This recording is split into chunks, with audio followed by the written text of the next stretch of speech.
I thought my boyfriend was perfect until a doctor proved he was cheating on me. You know, we can't all be perfect. I met my ex-boyfriend in February of this past year, and we hit it off immediately. He got me flowers on our first date. We went to a big concert together.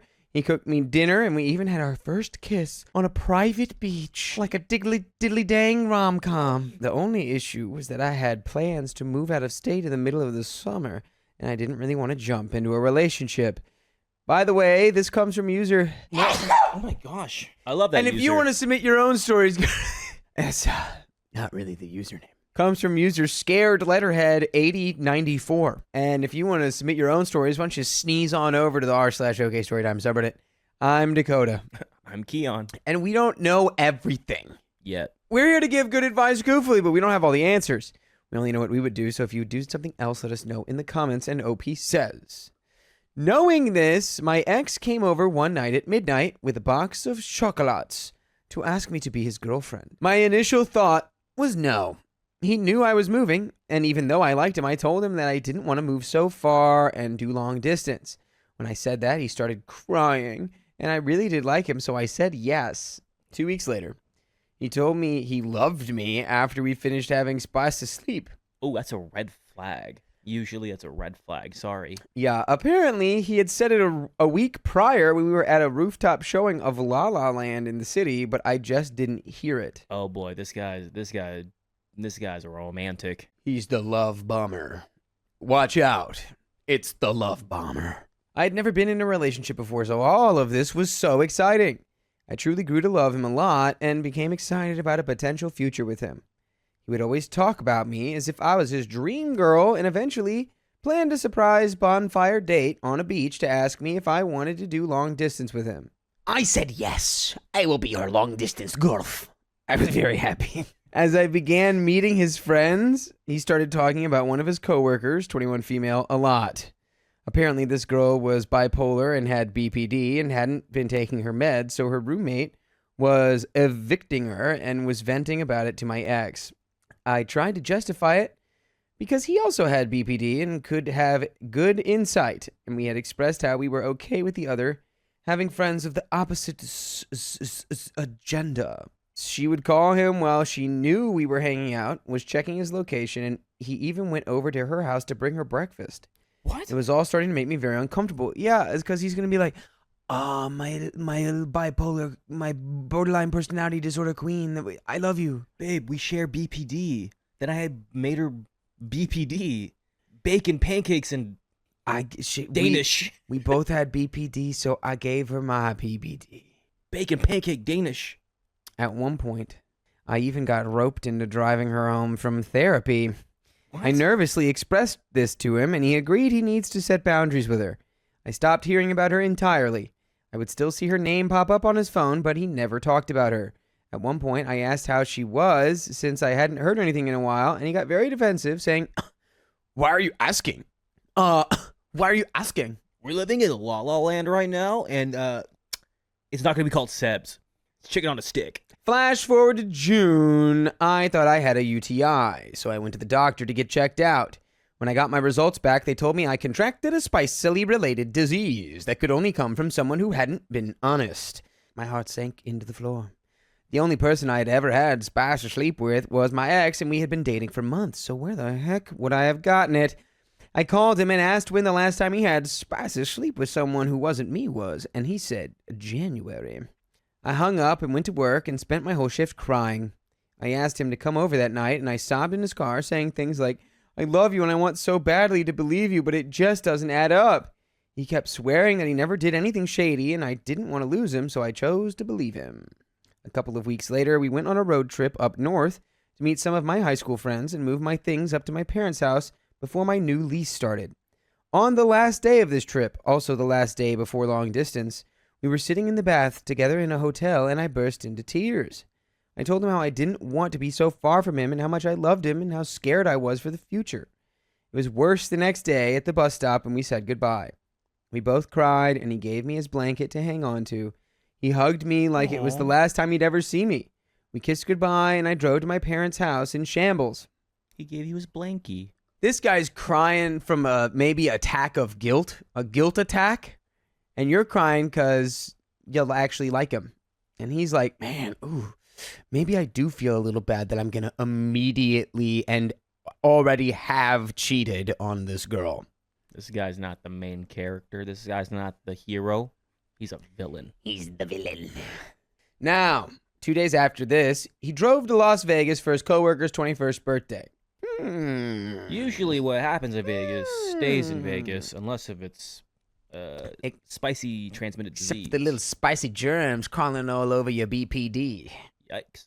I was told that all of these friends of hers were going and that it was the first big group thing. I didn't go because I was still 20 and couldn't do any of the things they were going to do. I felt very uneasy about this but chose to trust my ex. He barely spoke to me the whole time. I tried to call him while he was getting ready to go out or just get updates on what he was doing, especially since we had just had an emotional few days, but he was either busy or didn't want to talk on the phone. I expressed this was hurtful, and he apologized. After he got home, my sister sent me a screenshot of his coworker's Instagram post from her birthday trip. I didn't follow her, but there were photos of them cuddled up at a restaurant and a collage of pictures of just them together on her story. No sign of anyone else. Ooh, row. Well, OP, at least you got to learn what a lying, manipulating love bomber is. He's going to be like, Vegas just does that to people, babe. What happens to Vegas goes on the gram. I called him and asked what the heck was going on. And he argued with me for the first time ever, saying the photos looked platonic and that he thinks I was just upset because of a gender bias since he's pan. I felt like I was talking to a wall. I told him that if it were one of his other friends, I wouldn't be as upset, but he knew that the girl made me feel uncomfortable and he went into this anyway. The next week was filled with messages being delivered for hours, his location getting randomly turned off, and avoiding phone calls. The next Sunday, he broke up with me. I was so crushed. I knew that his BPD was acting up again and that he had started new meds that were messing with him. But I was so confused how the person who had shown me so much love could drop me like that. We talked again a week later, and he berated me, saying that I didn't care about him or his mental health, and that he couldn't be around someone like that. Mind you, I was checking in on him daily, asking his friends how he was doing, and researching his medication and its side effects. The day before, I actually puked because I was so worried. And you can just let this guy go. No, it's very hard for OP, because this is OP's like first real relationship. They're doing long distance. It's so much harder than it is being I know said. it's not easy, but I'm telling you right now that you can just let this guy go and continue to date and find other people. Yeah. Because he was not the end-all, be-all of your life. I promise. He was know-all. A month later, we randomly talked again, and he told me that someone like me doesn't deserve someone who did the things that he did, like cheat on you and give you an STD. Oh, he's guilting himself. That I don't deserve to be put through his behavior, that he misses me every day, admires my ambition, and that he hasn't thrown out any of our things. I was a mess, asking him things like, if you know my worth so well, why couldn't it have been you? He ended the conversation by telling me that he needed me to not be alone for the night, that he would text my sister if he had to. A couple of weeks later, him and his coworker's relationship became public, and they are still publicly dating to this day. I've been dating and hooking up with other people since then. Today is the 3-month anniversary of us breaking up, but whenever I have a day to myself, I can't help but sit in what happened. And by the way, you can sit and listen to full episodes with stories like this on your favorite podcast platform, iHeartRadio, Spotify, Apple Podcasts. Just search OK Storytime. And you can listen to us tell people that they are better off without this guy. Yeah, this guy sucks. Come on, OP. Put the pieces together. He's the flip-flop. He's the flip-flopperoni. He's like, babe, how could you do this to me? I can't believe you never cared. Aw, you don't deserve to be put through what I put you through. I still have all of your things, and I think you're incredible. That's definitely the BPD with how he's handling things, but he's also manipulating you, or he did manipulate you.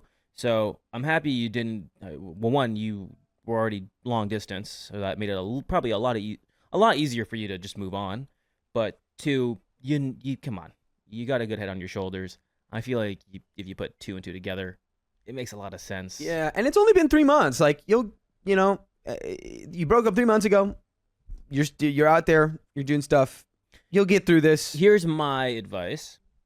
When he hits you up, because he probably will, sooner or later, he does it, don't give him the light of day. He don't deserve it. He don't deserve you.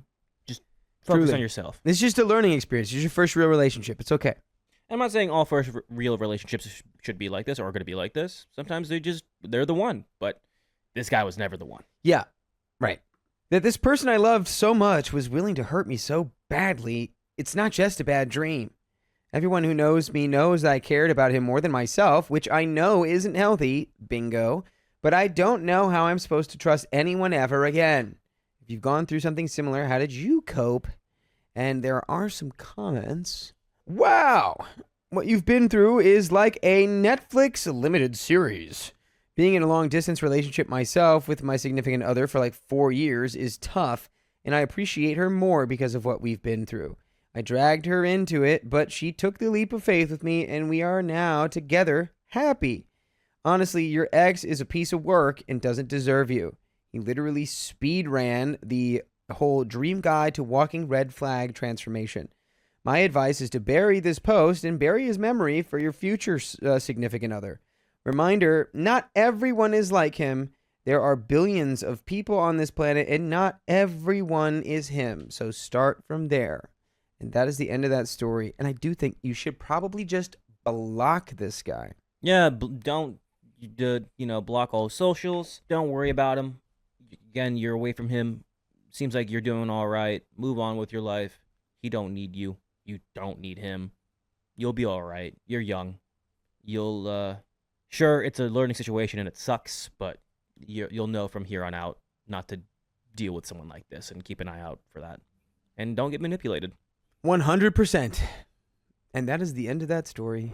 I refuse to get rid of the watch from my ex, and my girlfriend's unhappy. I like it. It's a nice watch. When I, currently 29 male, was still dating my ex-girlfriend, she gifted me a nice watch on my 25th birthday. For some context, her employer paid her a salary of $92K per year plus a living allowance, as she often traveled for work. They provided her with a company vehicle, phone, and the allowance covered her rent or hotel and food. So, with most of her basic living expenses being covered, she had a lot of disposable income and had amassed significant savings. By the way, this comes from It's Slippy Out. And if you want to submit your own stories, go to the r/OKStorytime subreddit. I'm Carly. I'm Sophia. I'm Keon. And we're here to give good advice, goofily, but we don't have all the answers. We only know what we would do. So let us know what you would do in the comments. The watch she bought was by no means a Rolex, but I believe it was a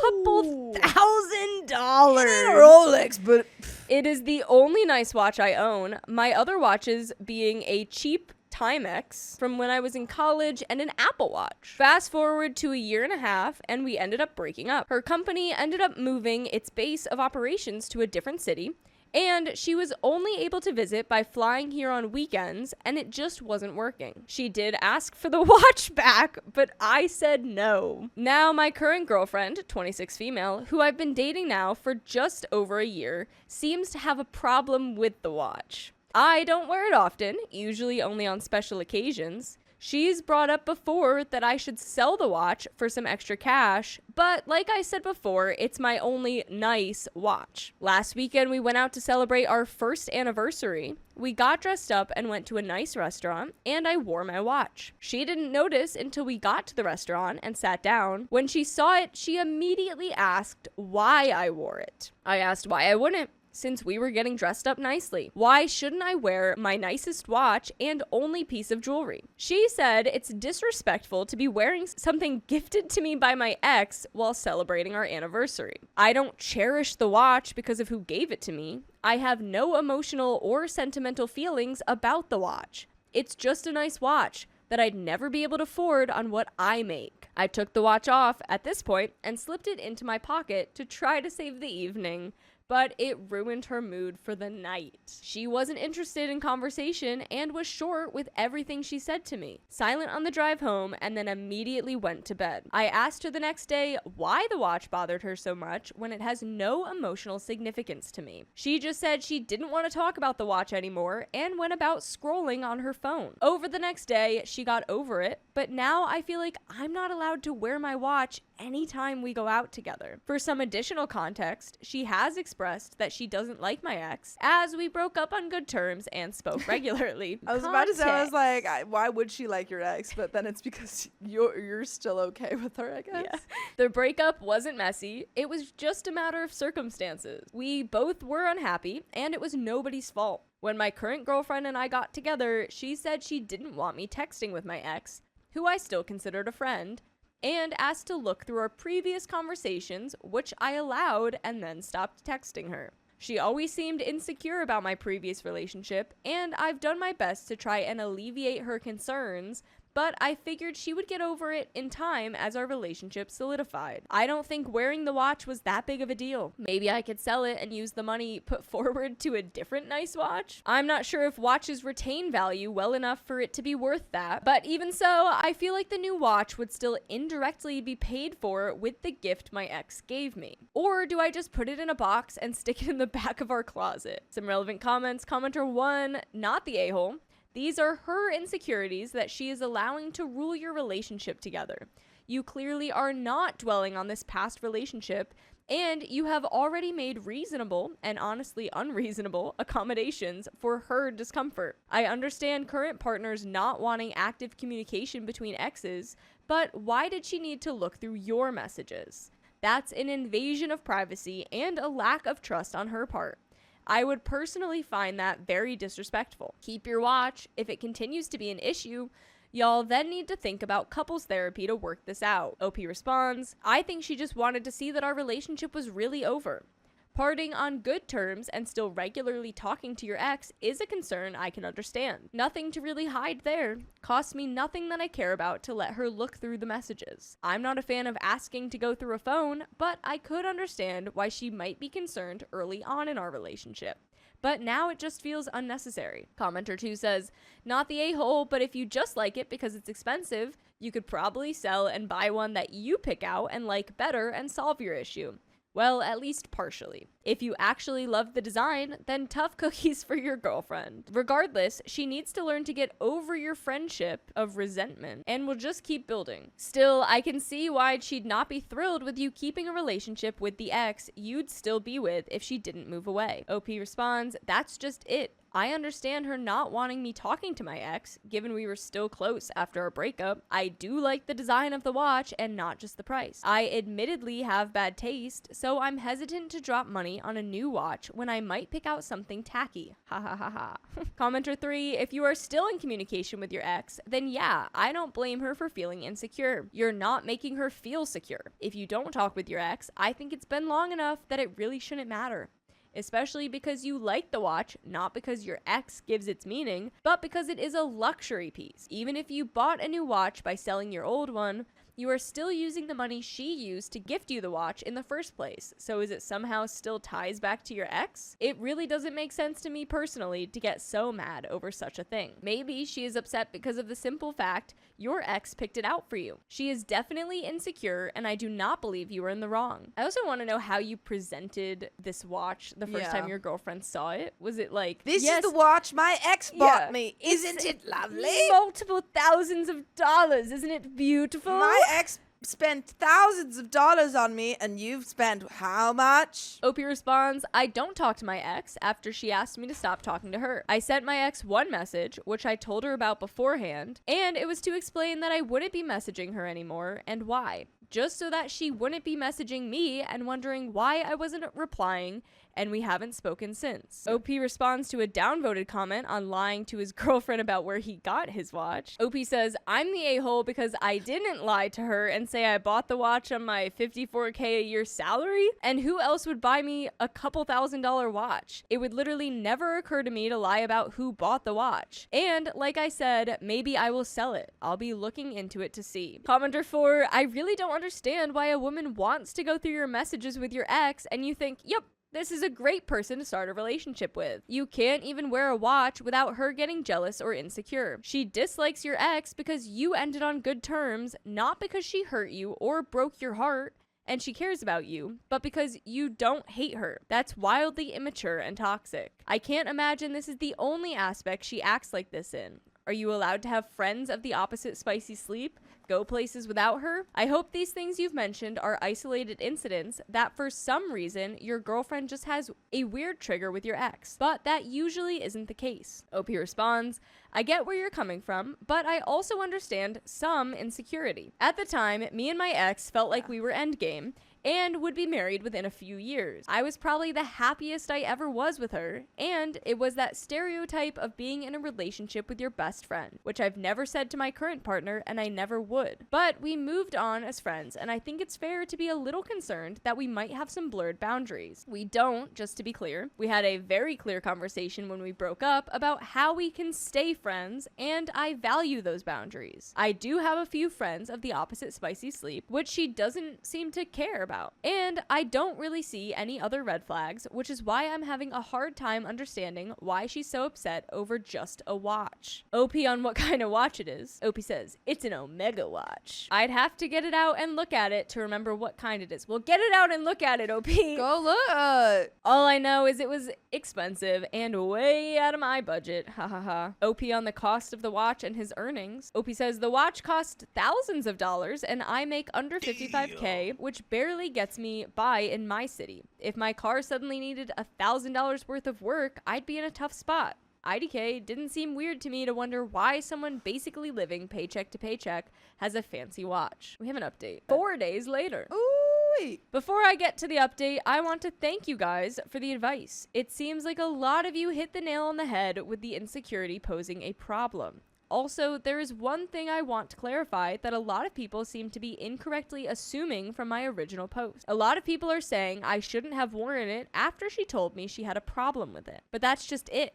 She never voiced a problem with the watch before this. Yeah, then how would you have known? It was always framed as a financial suggestion. Now, I will admit, I assumed she wasn't a fan of the watch because of these suggestions, but I never had a reason to believe it bothered her so deeply and made her feel so insecure to the point she would let it ruin our anniversary. I always figured it bothered her because of its price and the fact that she could never afford to give me a gift like that, which I would never expect her to and don't care about. Now on to the update. I talked to my father's friend who used to own a jewelry shop, and he said I could probably get 65 to 75% of its original value selling it privately. But finding a serious buyer might take time. Oh, we got the exact make and model.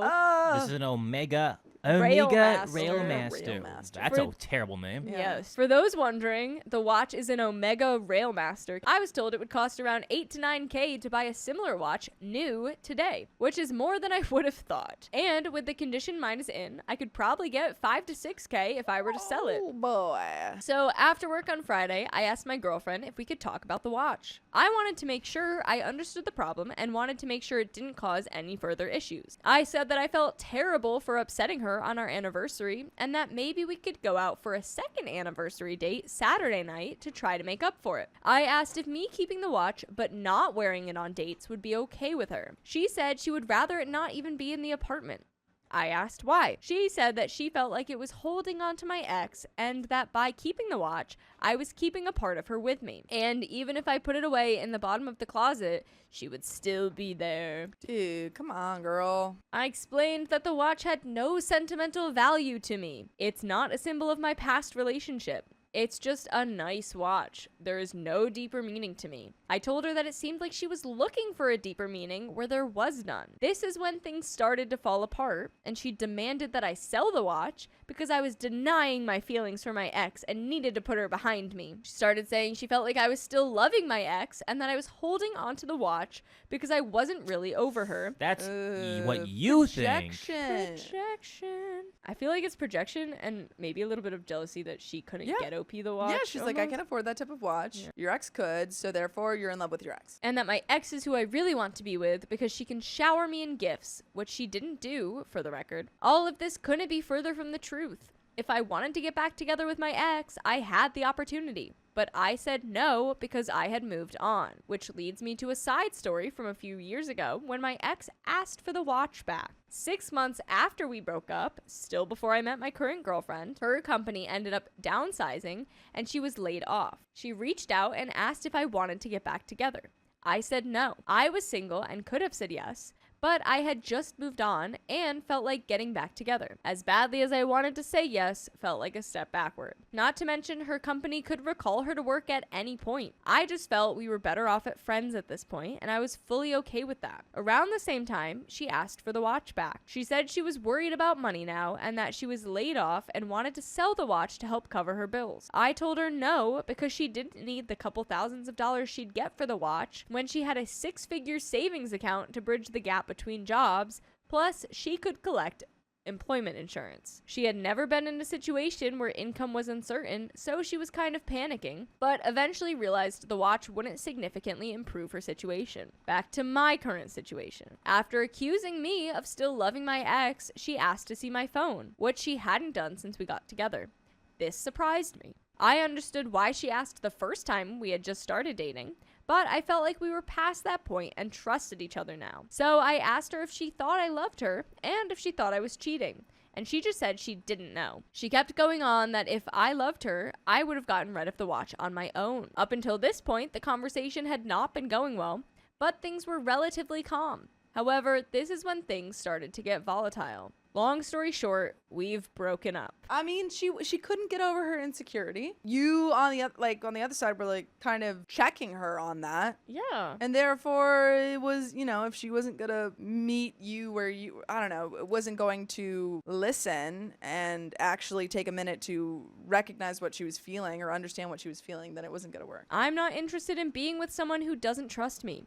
She got pretty angry, saying I was just looking for an excuse to go back to my ex after I told her I wanted to break up. I did end up handing over my phone and told her to look for whatever she thought was on it while I packed my bags, mostly to prove a point that there was nothing to find. She started saying I probably deleted the messages to cover my tracks, and I realized there was nothing I could do or say to convince her I was done with my ex. So I left to stay with my sister and told her I'd be back on Sunday, and that she needed to be moved out by then unless she wanted to take over the lease on her own. By the way, you can get full episodes with stories just like this. Just go to Spotify, Apple Podcasts, iHeartRadio, and search OK Storytime.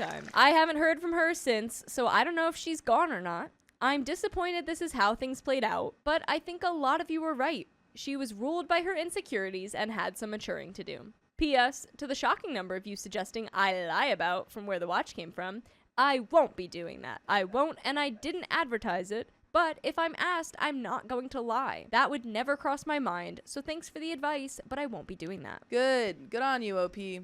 Yeah. Keep living your truth. Good on you. My ex-husband left a baby on my doorstep after cheating on me for years. That sounds like bad Harry Potter. And folks, there is a trigger warning for emotional abuse and also, folks, this does come directly from the r/OK Storytime subreddit.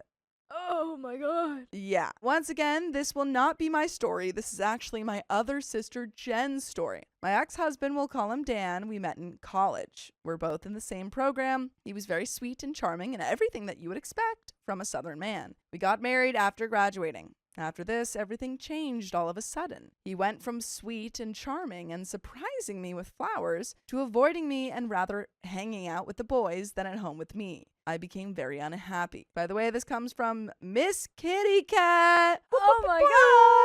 We know you. And if you want to submit your own stories, go to the r/OK Storytime subreddit. I'm Sophia. I'm Carly. And we're here to give good advice goofily, but we don't have all the answers. We only know what we do. So let us know what you would do in the comments. And OP says, unfortunately, I was not able to find a job in my career as quickly as he did, and we moved for his job. So I was away from my family. Also, I had religious trauma, and my pastors and members of my church just kept telling me to work harder. That was super damaging.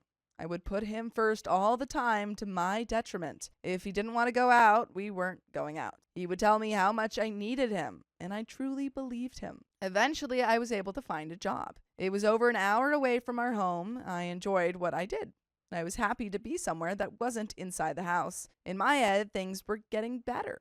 In reality, it wasn't. It was just because I wasn't trapped in the house all the time. When I finally got brave enough and left my church, I realized how bad of a situation I was actually in. I wanted to start the divorce process. We'd only been married for 1.5 years at that point, a total of 5 years together. I was so miserable. I was over 6.5 hours away from my family. I just wasn't happy. So I served him the divorce papers, and like a light switch, everything changed. He begged for me to stay and said he didn't realize how good he had it. All the same old stuff they say to you when they want you to stay. So I agreed to hold off for a little bit just because I saw such a drastic change. But that never lasts for long. During that time, I got pregnant. It was not a planned pregnancy, and trust me, neither of us wanted a kid at the time. None of his friends had kids, so he was very upset about it. Everything went downhill fast. He kept telling me how I was going to ruin his life and how he didn't want a kid right now. It's not like I wanted one either, and we were both using birth control. He wasn't ready to be locked down. After that, I called my dad crying, stating everything that was going on and how much Dan did not want this kid, and I needed to leave. My mom got a hold of Dan's parents and let them know what was going on. I was 6 months pregnant at this time. I couldn't remove any of my stuff on my own, and I needed help. My parents showed up, and so did Dan's parents. Dan's dad, we'll call him Bill, was apologizing to me, stating how he didn't raise his son like this and that no son of his was going to treat a woman like this. I had 5 separate vehicles here to load up all my stuff, but as we were loading my bigger items into my dad's truck, Dan finally came home, mind you, slightly wasted. He got out of his vehicle, and Bill came running out of our house and grabbed Dan by the collar and started screaming at him. I've never seen Dan look so scared. My mom rushed me into the house so that the men could handle their business. I didn't see or hear much. I just heard a lot of screaming. About 5 minutes later, a scuffed up Bill came back into the house and apologized again to me. I didn't say anything. I just started crying all over again. I knew I had to go. So we finished packing, and Dan came out of the corner as we were about to leave and goes, "You're really divorcing me?" I said yes. I couldn't be with a man who hated me and his child. I told Dan he didn't have to be a part of this child's life at all, and he could give up custody. I didn't care. Dan looked at me and said, "Good. I'm glad you're leaving. I can't believe the one time I sleep with you, you get pregnant. But I've been sleeping with Marcy for 2.5 years now, and she hasn't gotten pregnant once." It's not a flex, dude. You just suck. You are the worst, dude. Yeah. Stinky man. Stinky, stinky. My heart shattered. I couldn't feel any lower. In a calm voice, I said, "You've been cheating on me for 2.5 years? So before we got married?" He said, "Yeah. They work at the same job. She actually helped him get this job. She also came to our wedding." Who is this girl? Who goes to the wedding of the person you're cheating with? Clearly someone that knows about the wife the whole time. I just couldn't cry anymore, and I said, "I hope you're happy with her," and turned around and walked. Dan screamed at me as I walked away, No one's gonna want a single mom now. You've ruined your own life." Well, it'll be better than being with you, Yeah, anything's better than this guy. Bill came out of nowhere and punched Dan straight in the mouth. Is this Dan's dad? I think This so. is Dan's dad. Go Bill. Sure. They started wrestling in the front yard. My mom got me into my vehicle and she said, "You don't need to be here for this," and started driving me away. But then it hit me all at once that he said that he's been cheating on me for 2.5 years. I went back to my mom's house with the realization that I no longer had a job. I was about to have a baby by myself, and everything that I thought I knew was just gone. Fast forward a couple of days, my in-laws showed up with the rest of my stuff to unload at my mom's house. Before I even had a chance to get to the door, I saw Bill outside crying at his vehicle to his wife. Seeing him cry made me cry, and I walked outside. I have no idea what he tried to say to me. It was just sobs and tears. I could understand in between the sobs some of the words saying, "I'm so sorry."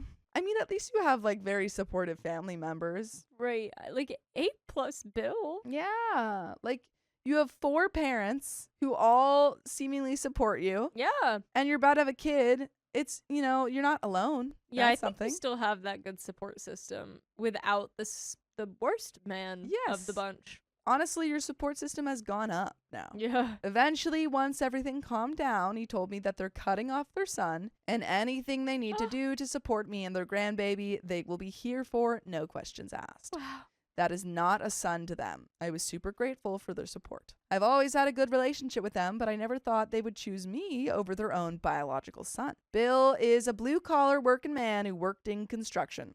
Seeing a big burly man break down in tears really pulls on your heartstrings. And let's fast forward 3 years now. I'm happily divorced. My now boyfriend at the time was raising our little girl. I wasn't looking for anybody, but my buddy Matt just kind of fell into my life perfectly. He was working at one of the jobs that I would come into for rotation. I told him I wasn't looking for anything. I just got out of a nasty divorce and I have huge trust issues. He was incredibly helpful. Actually, funny enough, we lived in the same apartment complex. We didn't even know it until one day I was going on a run and he happened to be walking outside of his building. The rest became history. I informed him of the complicated and loving relationship I had with my in-laws. He accepted all that. He loves my daughter just like his own, and he's been in her life since she was 7 months old. She calls him Dad. This is great. What a lovely update. Sometimes you get rid of a trash man and get wonderful man. Just like A+ in-laws, Upgrades. A+ Matt, A+ family. Wins across the Upgrades board. fully. Unfortunately, Matt was in a really bad accident. No, when he was in the military. So he has one prosthetic leg and is not able to have children. At least he's still alive. I got really scared. I was very worried. So he is over the moon to have this little girl in his life. Oh, yeah, Matt. Eventually, we moved in together. One day, I got a ring at home. By the time I got up and went to the door, I didn't see anybody. I was confused about what was happening. I opened my door and saw a literal baby on my front porch. I was so confused. I picked up the baby. She was in a very nasty car seat. And the note just said, I know you'll take care of her. I'm glad you opened the door, because if I looked out my peephole and saw Yeah. nobody, I'd think someone was hiding and I would not open the door. Yeah. I called my sister, who's in law enforcement, and explained that there was a random baby at my door. I don't know who it is. The baby clearly needed a bath and needed food, and luckily I had some extra formula just in case of an emergency in my cupboards. My sister informed me to call the police to let them know what was going on. When my sister showed up, she was in her squad vehicle and she was on her way home. Out of nowhere, my ex-husband shows up. He screamed from across the lot at us saying, "You called the effing police? A random baby showed up on her door."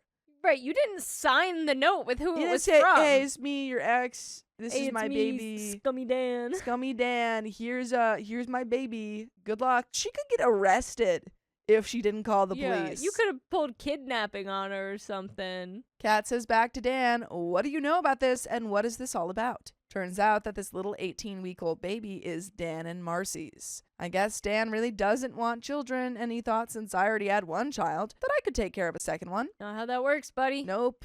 Dan looked absolutely terrible. Very skinny, very erratic. Apparently, he and Marcy have been doing substances for quite some time now. Marcy ended up, ODing about a month after giving birth to her baby. So you know that baby is going to have some issues in terms of, she was probably pregnant and doing substances. Ugh. Dan was taking care of it, and he figured he couldn't do it anymore. He refuses to get in contact with his own parents, so he figured if he just dropped off the baby at my front door, that I would just handle it. The cops for my county ended up showing up, and I was just so confused. I asked him, "What if I wasn't home?" He said, "Oh no, I've been here for a couple of days now, and I've been watching to make sure you've been home." I parked my vehicle in my garage, and so does my fiance. So Dan found my address from his aunt. He said that he needed to give me child support check, but the thing is, he terminated his rights to our daughter when she was born. So he's been stalking outside my house for a few days. When he saw me coming out to get the mail, he figured this would be the best time.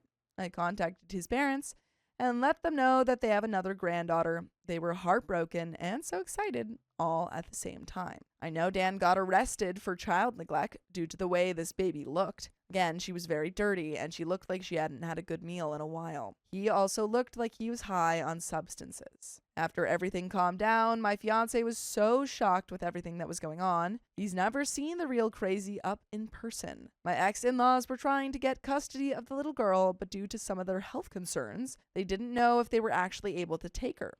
Eventually, Matt asked me if we should adopt our little girl's sister. I looked at him with big eyes. I wasn't even considering that. Matt seems like such a great guy.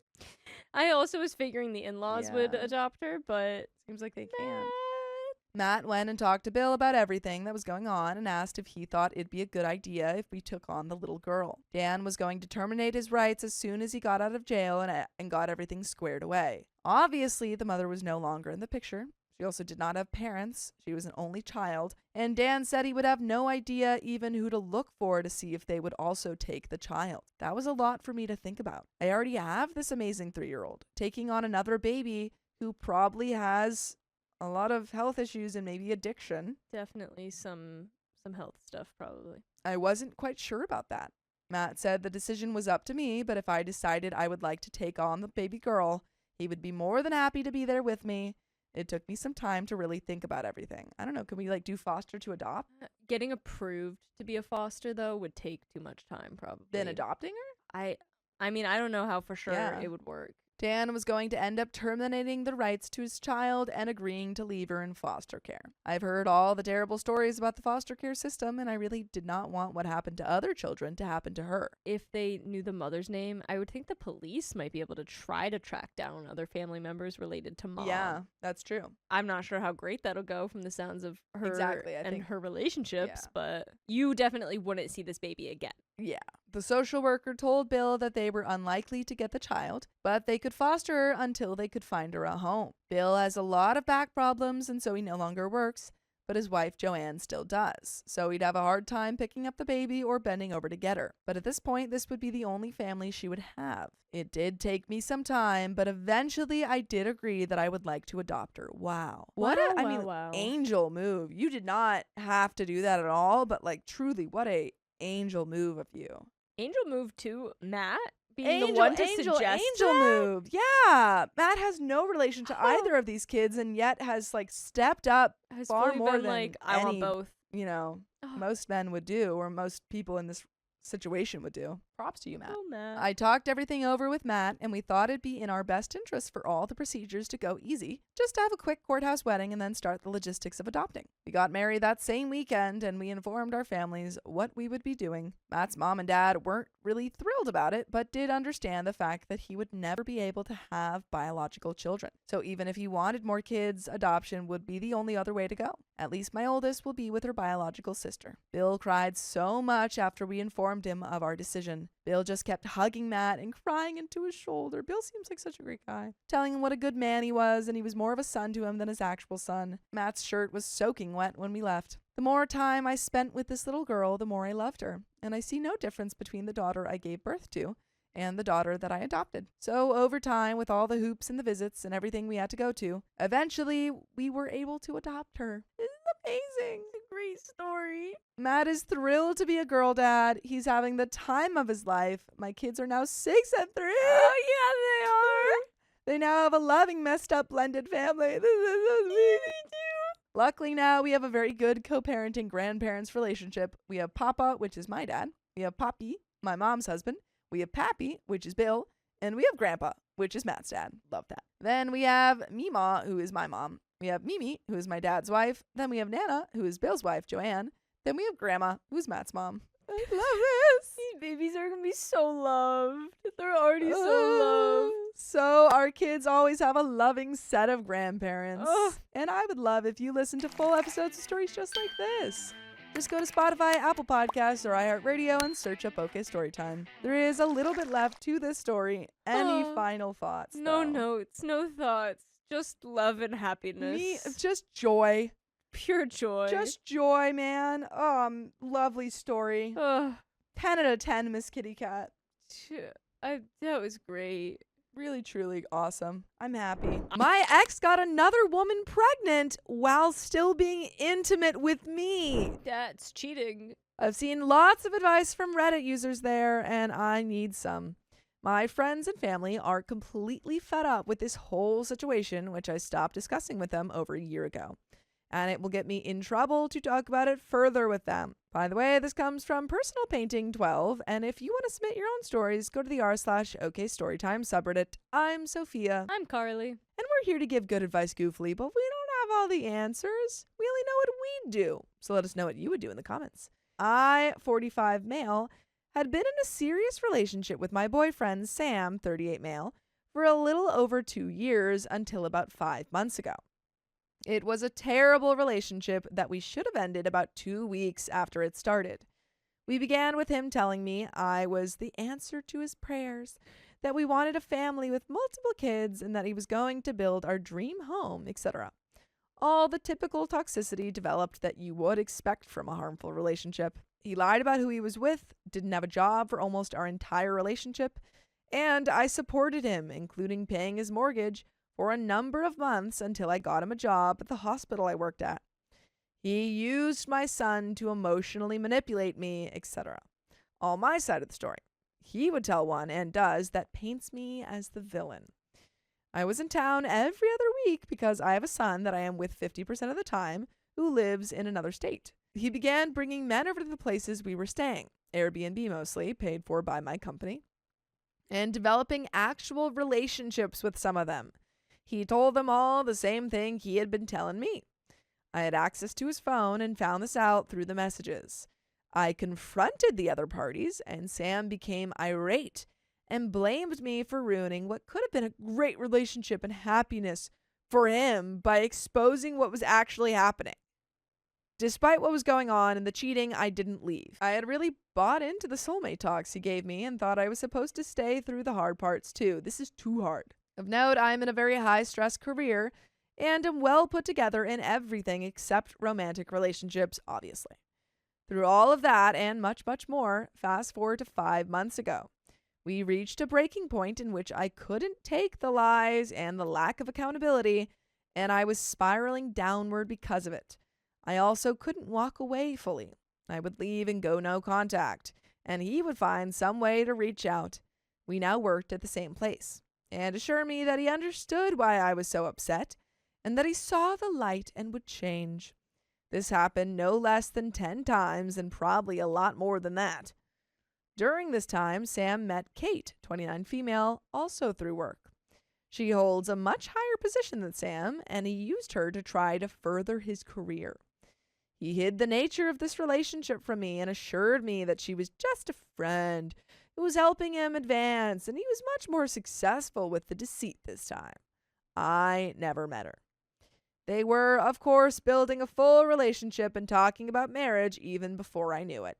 Who is this man? How did you find the literal devil? Does this man understand relationships? I don't think so. I don't think he understands what they are. I don't think he's... Do you know what marriage is?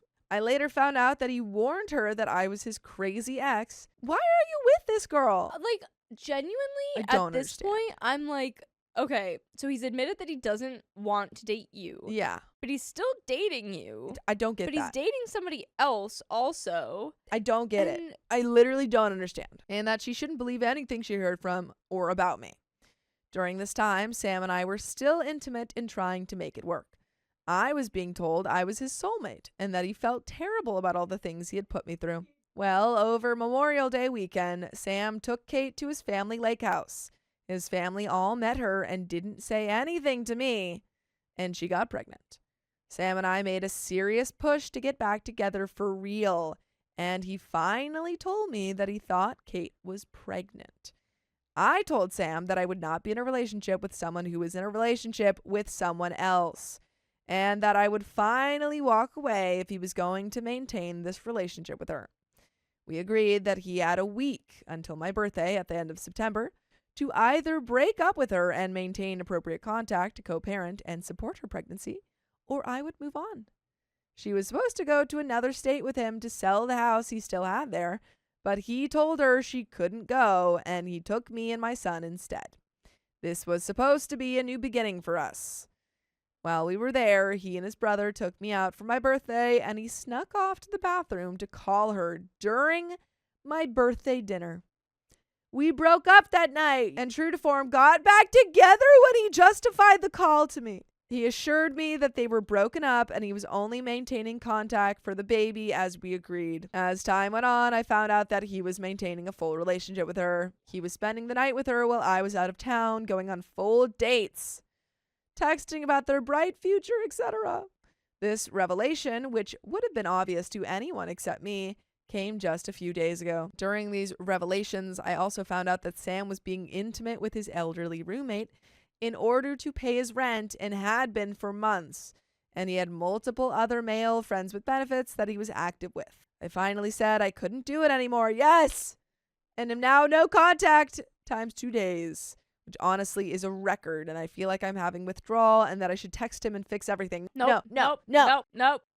Delete the contact. No. Actually, I don't think you can stay blocked and delete it somehow. Blocked, delete everything. All of that. If you delete the contact that you unblocks blocked, you, yeah. I don't know. Do whatever. Delete it. Change the name. Change the name, Block delete it. it. All of that. Gone. Never talk to this man again. He is the devil incarnate. Get him out of your life. My question for the hive mind is not about my stupidity. That is clear and on display. Kate believes that she's in a truly monogamous relationship with Sam, that he intends to marry her and have more children with her. When Sam was trying to get me to agree to continue to be his boyfriend, he wanted me to be okay with him pretending to be her boyfriend as well and maintaining the charade until the baby was born. He is psychotic. Then the baby was supposed to be an addition to our family per Sam's explanation. He told me that he had to do this because she told him that if he broke up with her during the pregnancy, she would take the baby and Sam would never see his son. He assures me that I'm still the love of his life and that all of this is for us. He tried repeatedly to make me feel guilty for walking away, saying I was refusing to stick it out through a hard time and he couldn't have a partner who would abandon him. Abandon him! Abandon him! Please! Run! Get out of here! But don't abandon us.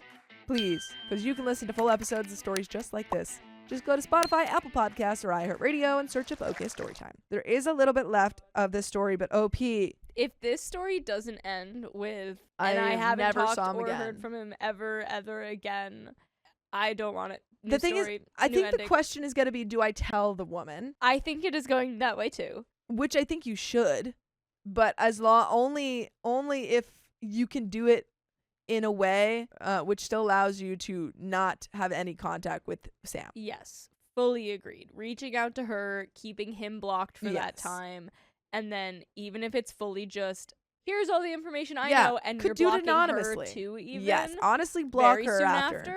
You can give her the info she wants, and then That's with it. both. Done. She can do what she wants after that. So finally, the question, do I contact Kate and tell her what she is actually involved in? I have an ungodly number of threads in ChatGPT analyzing text messages and looking for advice.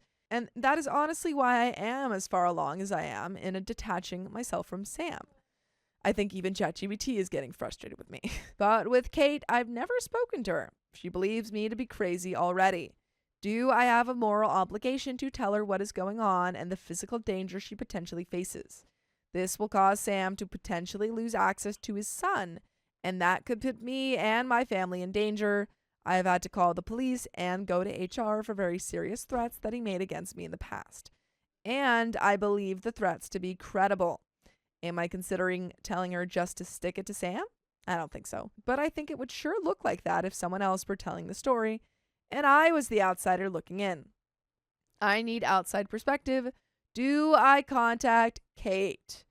Only if you have provable, like undeniable evidence that you can just send her and then block everyone. Don't think that it's wrong to even do it without undeniable evidence. I'm sure you have it though. No, my point is more so just like, I don't want OP to go to Kate and say, hey, this is me, OP, this is my name, these are like the details that I went through. I don't want, because she said that she was in danger, or he had made threats, I don't even want her, there to be any kind of trace. Obviously there would be a little bit, but I want the least amount of trace if you're going to tell Kate. Comment 1 says, do you have evidence to give her? She's already been brainwashed by him about you, so she is unlikely to take you at your word. Also, maybe find an anonymous way to reach out.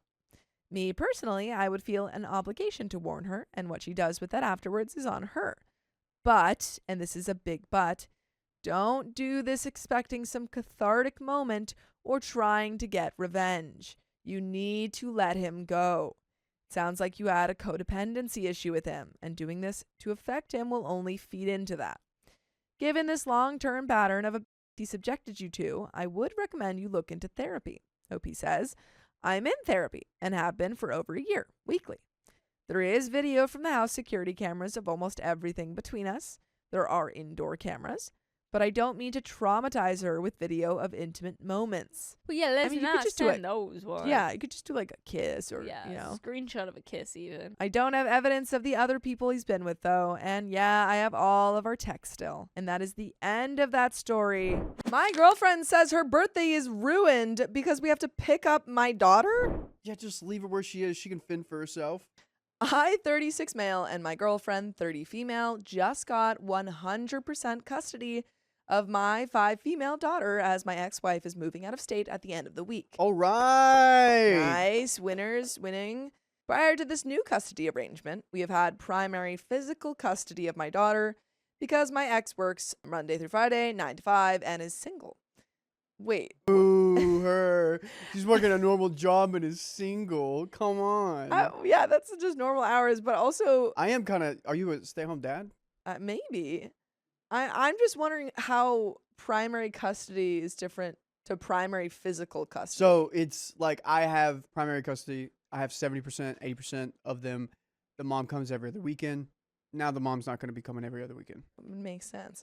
By the way, this comes from Lackluster Live, and if you want to submit your own stories, go to the r/OK Storytime subreddit. I'm Sophia. I'm Dakota. And I'm Riley. I'm Keon. we're here to give good advice goofily, but we don't have all the answers. We only know what we'd do, so let us know what you would do in the comments. Touche. And OP says, I work from home, which makes transportation for school easy for me and allows for us, myself and ex-wife, to avoid paying for after-school care. My home is my daughter's home of record, and we have cared for her throughout the weekdays and have all weekends kid-free until now. My girlfriend was always opposed to this custody agreement because to her it felt as though we are doing your ex-wife a favor and she needs to do her part and take her daughter 50-50, adding that she should pay for her own daycare for the day she would have had her if we split custody evenly, and that I shouldn't help her by taking extra custody days or by splitting the cost of daycare. Sorry, your current wife is strange. Yeah, I thought we liked her. You're not doing your ex-wife a favor.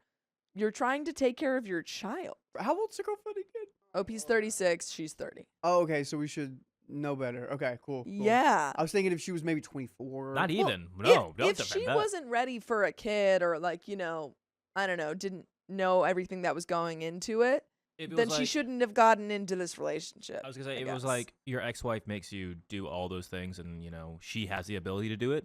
Well, that's one thing. But even then, your current partner is not making sense. Current partner's being weird. Maybe they had different expectations. Yeah. Everyone, how old do I look? Old enough. I was near high schoolers at Panda Express today, and someone thought I was a high schooler. Did they actually? Yeah, they were like, "You gonna pay with cash?" Because they usually pay with cash. I was like, "No, I'll pay with card." That's all they said. They thought you were a high Every schooler? single high schooler in there, for some reason, has cash. I guess they don't have a bank account yet. I don't know. I personally loved the arrangement. I loved my daughter. Having her 5 days of the week was great. I submitted my point that we get the easy days with my daughter and have all weekends to be free adults. I was met with the idea that she wasn't having an issue with caring for my daughter more than my ex, but that she felt like we were being walked on or that I was doing favors for my ex-wife by taking my daughter during the weekdays instead of forcing her to figure out how to afford daycare for the days she would be in my ex-wife's care. I don't understand why your current girlfriend wants to punish your ex-wife when you should just be doing what's good for your daughter. You know, how did your current girlfriend?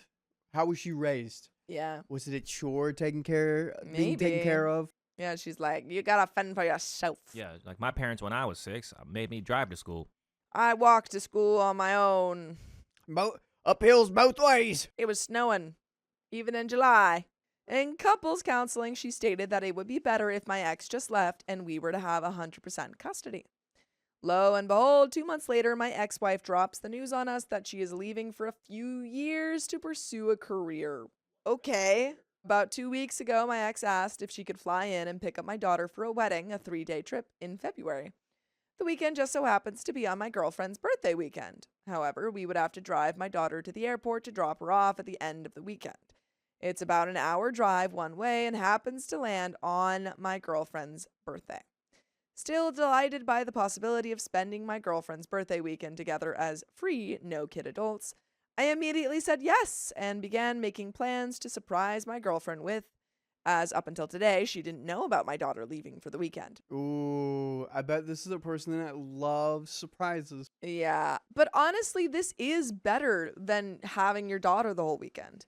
Like, either you would have to take care of your daughter the whole birthday weekend, or you have to spend an hour picking her up at the end. You would think that seems like Pretty a good logical. reasoning right there. Over the past 2 weeks, I have been making arrangements to stay at the Stanley Hotel, the one from The Shining. She's fascinated by it, but neither of us have seen it, and she's always asked me to take her there someday. What? The Shining or the hotel? The hotel. It's like, hey, can you send me to Disneyland? I've never seen Disney. I've never seen what? Like, I've never seen anything Disney related. Can you take me to the Disneyland? That's Wait. kind of I the was vibe gonna say, she got. She's like, take me to the Shining Hotel. Never oh wait, seen the I movie. didn't realize. No, I think that they're saying they've never seen the hotel. That's why I was They're asking. saying that they've never seen the movie. That's what I'm saying. I'm very confused. I'm like, she's never seen it. Yeah, I, don't know I if think- I think they're saying that we've never seen. the hotel. Wait, you guys have never seen The Shining? That's and what you're I'm going saying. To The way it's hotel? worded is very confusing. I'm like, have they never seen the hotel? That's one thing, but have they never seen The Shining? But they know Yeah, about The that's- Shining. That's what I'm like. Take me to Disneyland. I've never seen That's any what Disney. I would. That's what I was comprehending as like they've never That's why I seen was it. confused. I was like, what? That's crazy, guys. Plus, it's closer to the airport, and we could easily swing by to scoop up my daughter on our way home that Sunday. Today, my daughter started asking about her trip for the wedding in front of my girlfriend. Although it's still over a month away, I figured I could tell my girlfriend about it now. Besides, she would have to ensure she had the weekend off work to make my surprise possible. At first, my girlfriend seemed delighted to hear that my daughter was leaving for a weekend, and got even more excited when she heard it was her birthday weekend. I hadn't even told her what I was planning. Just then, her face went sour. Wait, when does she come back? She asked. On your birthday, I replied. She then demanded that my ex rent a car and deliver my daughter to us, as it was, in fact, on her birthday. Ooh. Oh no. I told her that our airport was a layover and that my ex had to fly back to the state she had moved to and that that was probably not reasonable or financially viable option. She argued that it was her birthday and she wouldn't be burdened with driving an hour each way to pick up my daughter on her actual birthday. Oh no. Dude, you don't have to come. You're being hit with parental Yeah. responsibilities on your birthday. No. I tried to Oh. reason with her that this was probably the last overnight weekend we would have kid-free for a long time and that it's a good deal for us. I offered to drive myself so she wouldn't have to endure the 2-hour hardship on her birthday. She was also upset that I had known about the trip for 2 weeks and haven't mentioned it. I knew she loved surprises. She's knew like, why it. didn't you tell me? I revealed that I was trying to use it as an opportunity to surprise her without revealing the surprise, but that still had no effect. She's pissed. She thinks I'm doing my ex a favor on her birthday and declared that she would just rather work that weekend because her birthday obviously doesn't matter. Girl, you're getting child-free birthday. The two options here are child-free birthday or have child the whole weekend. That's it. Those are the options. You have to spend literally an hour probably because you'll be closer picking her up. Like, you don't even have to go. Third option. Take a bath. Why did you date someone with a Yes. child that you knew you were gonna not enjoy? Literally. Why did you do that to yourself if you weren't up for the task? Okay, can we get a poll? Break up or nah? I'm leaning towards it if I don't she even keeps need a poll making a for that. stink. I don't even need to poll for that. They're not even married. How long have they been dating? Not that long, right? I don't think so. A year or something? I don't know. I think that if you This is a year in, and she's been doing this with wait, the kid. here, Like let's- she's complaining let's about the see. kid that much. Okay, Not even trying to go get like. Ugh. Does she even like the kid? How was she around the kid? I think we're about to see more red flags. It doesn't actually say how long they've been dating, unless I've lost it. I hope whoever I'm with is just a nice parental figure. Parental. You said parental. Like partial rentaling. Guys, I don't know if I should be here. Guys, Riley's been up for so long. Riley, if you guys haven't noticed, Riley went back to high school. Yeah, He's- Riley had a breakdown. Riley's morphed back into his high school self. His brain's not fully developed right yeah. now. I really am. It isn't. I just don't understand. I feel like we were offered a gift and that I used it perfectly in a way that would make her feel happy and special. However, I'm being made to feel like I'm an a-hole for ruining her birthday.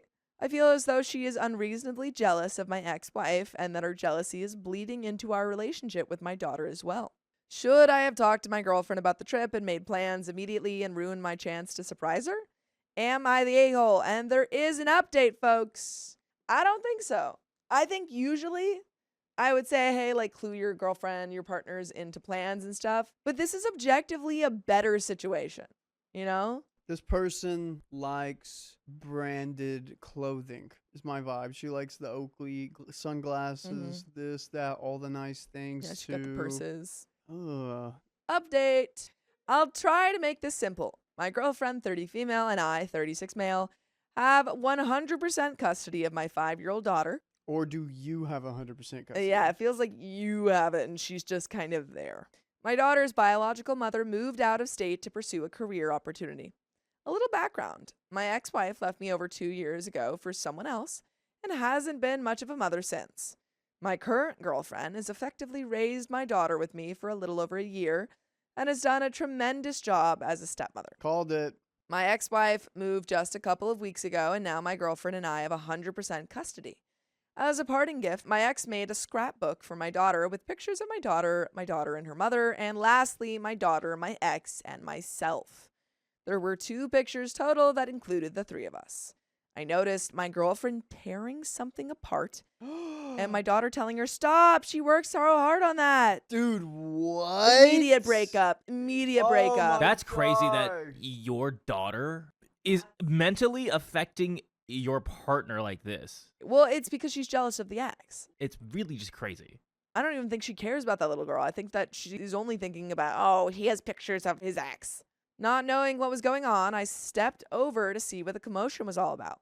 This was the first time I had seen or heard of the scrapbook and was unaware of its contents until I witnessed my girlfriend removing all of the pictures that displayed my ex-wife. She was even What? throwing away pictures that didn't include me and were of my daughter and her mother only. I abruptly put an end to the destruction and have been on non-speaking terms with my girlfriend since the event. Yeah, that's breakup. That's a full Dude. breakup 8 hours ago. I have tried to explain that I don't want the pictures for myself and have even stored in the garage in a box that I keep with all of my daughter's report cards and neat school projects and art. However, my girlfriend thinks we should destroy all evidence of my ex, even though her current leave of absence is not guaranteed to be permanent. Okay. I got something. Yeah. I believe she also wants to get rid of your daughter because that looks like your ex. Was that, were you about to say that? Mm-hmm. Wow. No, it wasn't what I was saying. Sorry. But I think it's a good point, and I agree with it. Okay, what were you going to say? You should break up with your girlfriend because she's never going to get over your ex. And your ex is always going to be in your life. How hot is OP? I don't know. How hot is the ex? How hot is the partner? How hot is everyone? Let us know in the comments. OP. Have you not seen that thing? The scale? Okay. The hotness scale? Yeah. The hot crazy scale? The hot crazy scale. Oh, what do you think about that? No comment. She was raised similarly, and I asked her how she would feel if her stepmother threw away all pictures of her biological mother just because she moved. She agreed that she would be upset, but argued that it doesn't matter now that she is the one raising my daughter. Oh my How are gosh. you raising her? Dude, this is a fairy tale. It's starting. Literally, Oh, she's like, no. I probably would be upset, but it actually doesn't matter because I still want to erase her mom. So She doesn't have a mom. I'm mom. I'm mother now. Okay, if that's genuinely how you feel, there's a way to accomplish this in the nice route, in the good route. You just be the most unconditional loving mother out there, and then she'll forget she even has a biological You mom. started off with a huge lead. The mom is going to leave for 2 years to pursue Yeah, she's something. literally leaving. And you got worse? Yeah, all you had to do was be a cool adult. That's it. And you couldn't handle it. I'm so lost as to why she thinks this is okay. It's like jealousy and ego have gotten the best of her, and her true self has disappeared. This is her true self. I'm so dumbfounded by it that I'm not certain that I'm seeing this clearly. Am I missing something? Am I the a-hole? And there are some relevant comments, but what do you say, Riley? You're not the a-hole. Why can't we just have a picture of everyone? Why is Yeah. that so hard? I feel like that would explain a lot. Yeah. I'm trying to think of another example of this, like having like pictures of your ex on your Instagram, being like, you have to get rid of all of those pictures. I feel like that's unreasonable to me. Like if OP had a literal, like a thing dedicated to his ex in the house, I'd be like, that's not reasonable. But having photos with her in it, especially when it has to do with a child. Yeah, come on, grow up. We're 30. Relevant comments. Whippets Shuffle. You are 100% not the a-hole. Your girlfriend is the a-hole for destroying a child's keepsake scrapbook of their mother, regardless of how in and out of the picture she is. Your daughter clearly didn't want this to happen. Someone says, imagine if she passed away instead of moved. It's about the same situation. Imagine how effing livid you would be that someone, anyone, let alone your current girlfriend or wife, destroyed anything that might have or had sentimental value. If there wasn't a child involved, then I could lean towards her thinking, but even then, the logical thing to do would be to talk about it. Hey, you know those pictures of your ex? Why do you still keep them? And tell me if I'm not thinking about this right, but I don't feel like you should have them any longer as you are with me. I guess F trying to communicate like adults. She just went straight to like, let me rip this up. And the most irreversible thing you did is you ripped it up in front of a The child. child, yeah. You literally pulled stepmother ripping up Cinderella's dress right before the ball. That's crazy. OP says, I brought up that thought about what if Biomom passed away tomorrow. Her response was that Biomom's family would have pictures for when daughter visits in California, and that we shouldn't have any pictures of her in our home. That's bonkers. Also, to be completely fair, I didn't even know about the scrapbook until I saw her tearing it up. My ex dropped off a ton of stuff at my house when she moved last week. I wasn't hoarding pictures of my ex. Regardless, I don't think girlfriends should be threatened by my daughter having pictures of her mother. Fly Guy says, not the a-hole. From what you posted, it doesn't point to you being the bad guy at all. I do wonder what abruptly ending the destruction entails. And OP says, yeah, that is a bit vague on second glance. I was in the middle of building a plexiglass lid for a hamster cage when I heard my daughter ask my girlfriend to stop. It was the first time I had even seen the book. Ex-wife dropped off a ton of things when she moved. I told her it wasn't hers to destroy and that I didn't think it was wrong for my daughter to have the pictures. At this point, I realized she had dumped a bunch of the pictures in the outside trash can, so I went outside to get them. That's when I realized it wasn't just pics of me and my ex, but also pics of just my daughter and her mother. What? At that point, I got upset and certainly raised my voice. I was never demeaning or insulting, but very firm that I would be keeping the pictures safe for her. She asked if I would keep any with myself and my ex, and I said absolutely. Not for myself, for my daughter. Since then, she won't even occupy the same room as me. Bro. Building is her. Yeah, What? get out. Get out. Like, move out, you're gone. This isn't fun anymore. Isn't this OP's house though? Yeah. Yeah. Get her out. Eviction. Tortuga Station says, hey, I just read your other Am I the A-hole, and I already commented elsewhere, but I don't know if you'll see it. As a former single parent, I know this is hard, but you have to break up with your girlfriend. She seriously sucks, and she's gonna F up your daughter if she stays in her life. You got this. There will be someone better. Just don't bring her around your daughter right away. OP says, I've been reading through every comment. I'm so blown away and lost in this. I mean, I think it's way more obvious after reading everyone's thoughts that it isn't wrong that my daughter has pictures of my ex. I tried to see her side, but never given any indication that I miss my ex or want her back or anything, because I 100% don't.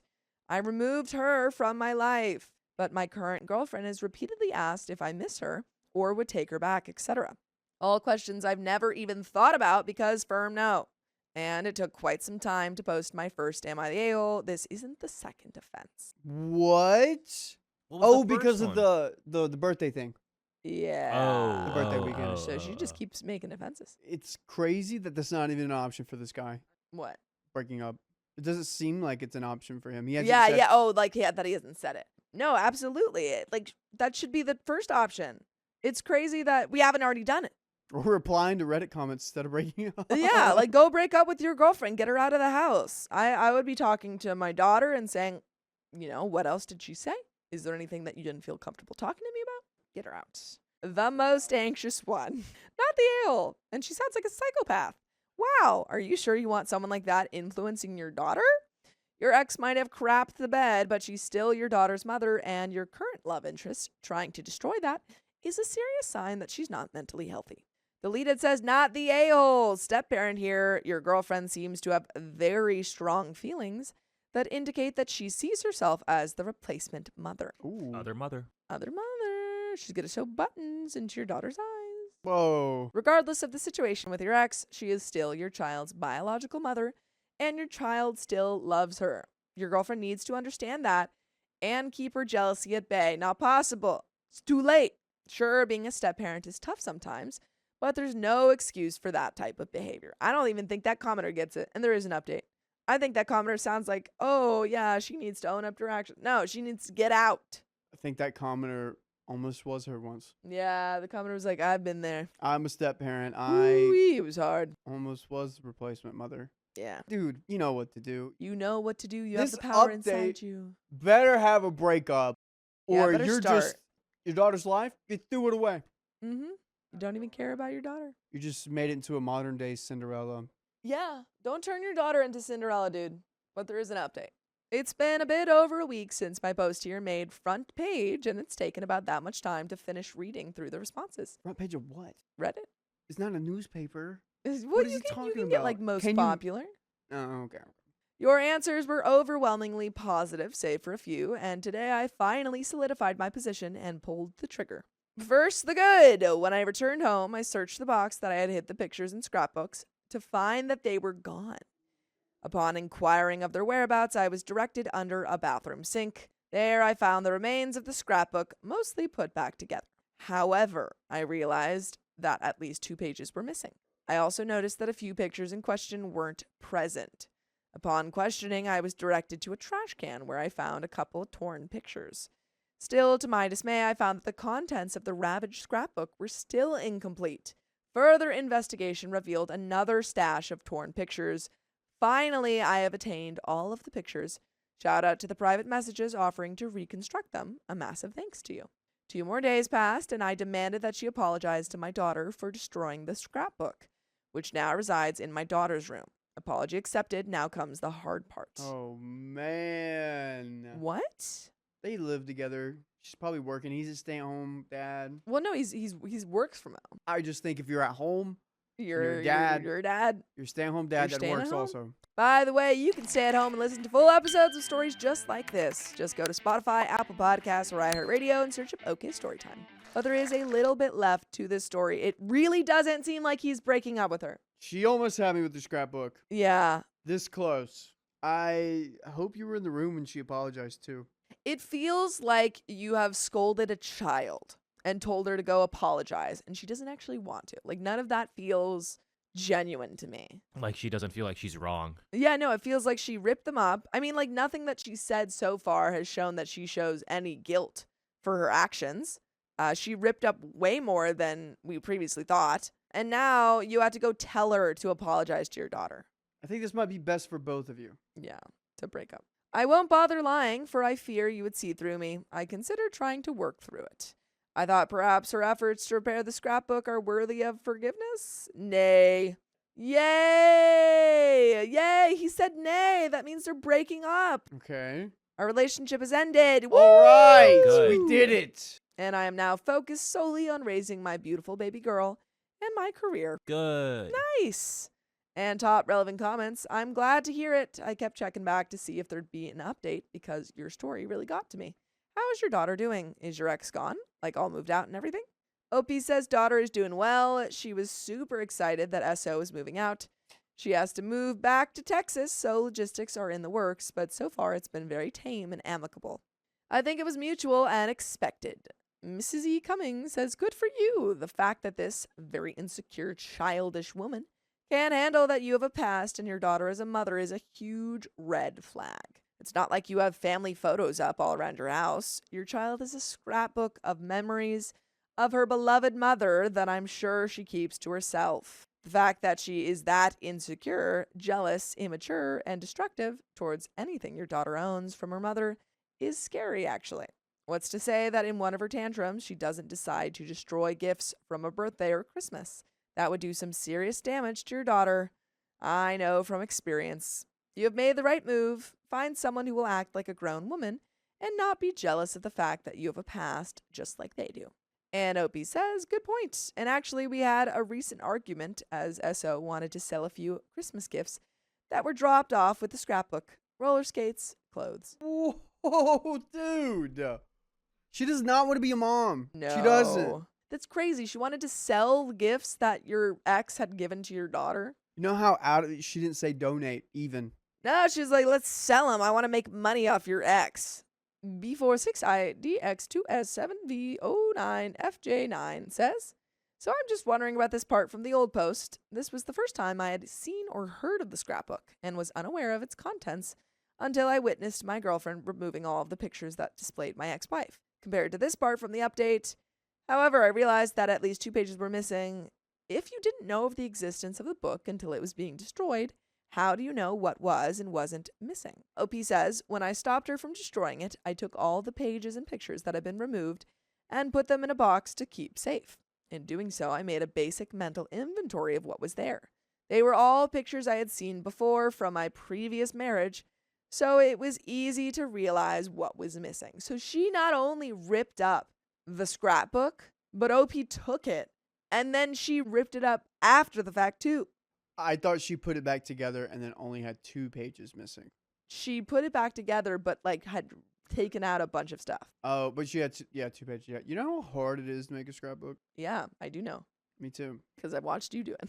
I was there to witness. You know what's crazy to me in that story is that the daughter said, I'm happy that she's not with us anymore. Yeah. Why is your daughter saying that? Wait, I did not I catch didn't that. catch that either. She was like, oh, we're no longer seeing her anymore. And the daughter was like, oh, yeah, it's good. What? Did I mistake that? Did you make that up? I think No. you're making that up, Keon. She was super excited that SO was moving out. Yeah. Oh, okay. You Am I called it. crazy? You're not crazy. Am I crazy? You're right. Baby, I'm listening to you. Baby, I'm reading the You're story. right. No one believes me. Well, we've got another story. I told my friend their ex can't move in with us, and she blew up. Well, you got to be on the lease if you're going to move in. For some context, a close friend and I have been planning to move to another state for about a year now. We've been working hard to be financially comfortable enough to move in early December. Okay. By the way, this comes from username papercrowns323, and if you want to submit your own stories, go to r/okstorytime subreddit. I'm Vincent, I'm Riley. I'm Keon. and we're here to give good advice goofily, but we don't have all the answers. We only know what we would do, so let us know what you do in the comments. As OP says, now, my friend has an ex-girlfriend who has been living with them in their parents' house. When we originally made plans, she was going to move back to her own parents' house. However, plans have been changed according to my friend. The ex's parents cannot afford to take her in again and have requested that she be able to move in with us until she can get situated. Oh, no. Oh no, this is where the problem lies. Yes, that is a problem. This ex-girlfriend, while I have not met her in real life, does not sound like the kind of person I want to live with, nor do I want my friend to live with any longer. She does not have a job and no. has not had a job for the entirety. The ex doesn't have a car and can't Yep, drive. Your friend has to drive her everywhere she needs to go.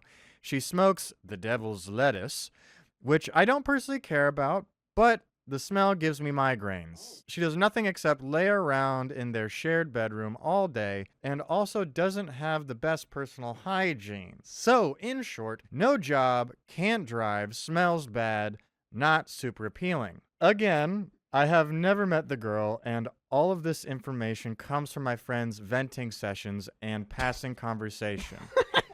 The information might be slightly embellished, but the complaints are common enough that they have to come from somewhere, right? I feel bad for opposing the idea because I can see that she is struggling with mental health. Oh. Ooh. Okay. I too have problems with personal hygiene and the like when I'm in a bad place. But as a person who struggles with mental health issues myself, I believe you still have to be responsible for yourself and your actions. Yeah. I agree.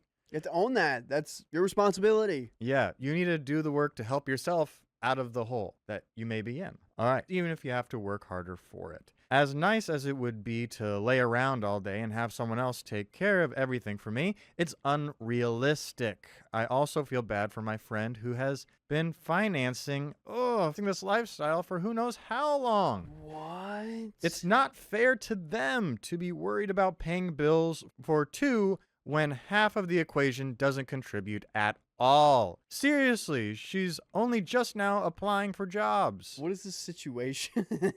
Yeah, gosh. Oh boy. I worry that when she moves in with us, it won't be a temporary thing. and both of us will be stuck enabling her lifestyle. Plus, part of the appeal to finally moving out is that I will be away from my toxic household, and I feel like if she comes with us, the toxicity is only going to follow, just in a different flavor.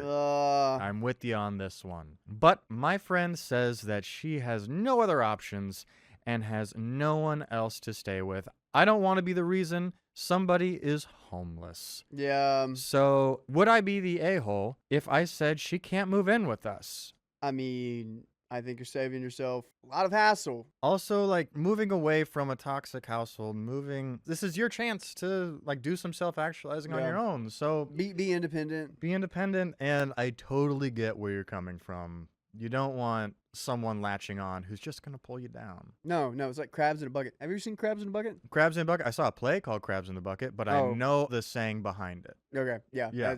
They'll drag you down. They'll drag you down. Yeah. All right. Edit, because I didn't really think this gets so much attention. I really appreciate everyone's input and advice. One thing I want to clarify real quick. My friend is a very sweet person. We can tell. They've been putting up with this They give for a while. lot. Yeah. Yeah. Who has a lot of love to give, and unfortunately, it's to a fault. Yeah. Not to completely excuse them, because I totally agree that they have been enabling the ex, but to shed some light. I really do think they know the ex is a problem. They just don't know how to let go. Okay, and we have an update from 11 days later, but what do you think? You know, sometimes people are in situations they don't understand that letting go of a person is an option. Mm-hmm.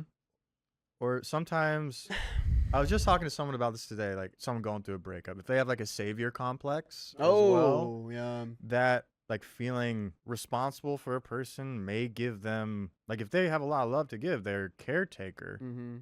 that might be this sort of like self-fulfilling, like this gives me purpose, Yeah. therefore I need to do this. But you're not going to change people. They have to do No. that on their own. Yeah. Agreed. All right. Update 11 days later. Oh my gosh. Some people were asking for an update, and now that everything is more or less resolved, okay, I can finally give it. With the advice of the Thread site and some other people in my life, I let my friend know that I would not be living with the ex for any period of time. Oh, good. Good. Way to stand your ground. Yeah, because once you let her in, she's never gonna leave. Mm-hmm. No. Of course, this is the same night my friend's parents split. Whoa. Okay. Okay, so that adds another layer. So I told my friend they could wait on giving me an answer. A couple of days went by. Oh, because they're gonna move in together, and they're like, "Oh, should we do it or not?" Okay. So they're like, "You can take a beat. Yeah, Don't do it." take a beat. Your parents are going through a moment. Wow. golly. I'm sorry for your friend again. They seem like a sweet person. They have all this stuff happening to them. Mhm. A couple of days went by, and the topic wasn't really revisited on its own, so I brought it up like, hey, we're getting really close to our planned move date. What are we going to do? My friend asked if I would be willing to meet with the ex because they wanted her to explain her situation since they felt they weren't doing an adequate job of it. At this point, nothing this girl says to me is going to change my mind, but I want to at least put in an observable effort to be understanding. Was it necessary? People have told me no, but oh well. I told my friend that I was available that weekend, and they suggested that we get lunch at the mall. I needed to do some Christmas shopping for my family, so I agreed. Oh, two birds, one stone. And went in with the assumption that we would be having a serious conversation about everything. We met at the mall, and instantly this girl was rubbing me the wrong way. She wouldn't look me in the face, clinging to or hiding behind my friend, barely interacting with me. At first, I figured it was because we'd just met, so I brushed it off for the first few stores. It didn't get better, though. I was essentially leading the pack while my friend whispered to and soothed this girl like she was a spooked horse. Whoa. Oh, hey there, girl. Hey there. Oh, it's all right. This Give her a is carrot. so weird. Just give her a carrot. She'll be all Just right. give her a carrot. Maybe the mall on the weekend wasn't the best choice for this, but I wasn't the one who made the choice of the venue, so I just tried to be open and friendly. I have been told that I am the least intimidating person that some people know, and I have also been told that I am so friendly it can be intimidating. So I was trying to go for a middle ground here, and I got nothing. She just wouldn't interact with me. My friend pulled me aside and legitimately asked, how can I make her interact more with you? You can. That's up to her. She's too scared to talk to you. Like, dude, I don't know. I told him that I was doing my best to be inviting, but I can't make her interact with me. Yeah, it's a two-way streak. Ugh. OP's put OP's herself out there. Yeah, OP's doing as much as they can, and this person is just not coming to meet them. Not at all. It was like this the whole time. I led everyone around the mall, picking stores and shopping around, while they frequently had to break off and have conversations without me. We finally sat down to eat, and this girl told me I was really chatty. I carried the conversation for you. Of course I'm chatty.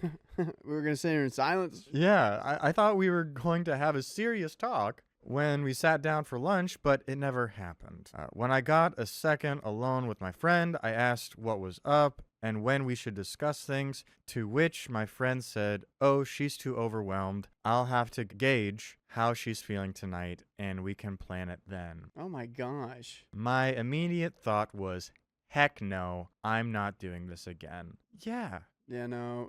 Real People says it seems like she knows what she's doing. She's manipulating the friend to keep the situation the way it is. Mm-hmm. Yeah. Because bringing It's all the nose. Because it sounds like they might have isolated your friend. Yeah. And have this good thing going for them. And They're you are... worm-tonguing. Yeah. It's not good. Okay. Because it felt like we'd be walking on eggshells all day catering to this girl. And I hate that feeling. So I flat out told my friend, this is not going to work if she's too scared to look at me. How does she expect to live together like this? My friend said I had a good point, but the ex was shutting down, so we called it a day. I texted my friend after and was like, look, you're my best friend, but clearly things have changed in ways we did not anticipate. I won't live with her. I need to know if you're coming with me or not. Ooh, an ultimatum. Mm-hmm. Yeah. I'm not a big fan of ultimatums. I would count this person out. I wouldn't live with this person because we know who they come with. Mm-hmm. And I just wouldn't want to deal with that. And because I know it's the best thing for your friend if they leave this person behind. But if your friend's in a tough situation... It's going to take a while for them to realize that. Mm-hmm. Yeah, just figure out another living situation. Yeah. Let them figure it out on their own, dude. Whatever you do, don't move in with this person. If they ask, you can give them advice. I'm not a big fan of unsolicited advice. Mhm. It's just, if you're asking, I'll give it to you. Yeah. Obviously in a nicer way, but that was the gist of it. I gave my friend a deadline to respond by, and I waited. My friend ultimately decided that they aren't in a position to move with their parents splitting and also wanted to take care of the ex-girlfriend. I said, all right, and I'd be willing to revisit our plans at a future date. So now I am searching for roommates and a place again. I thought my friend was going to drop the ex at first, but I realized that was wishful thinking once they asked me to meet her. But you know what's not wishful thinking? What's that? Finding more OK Storytime full episodes with more stories just like this. Just go to Spotify, Apple Podcasts, or your favorite podcast app and search OK Storytime. Boom! Just like that. Yes. There's another relevant update, but first... Tell them what you see.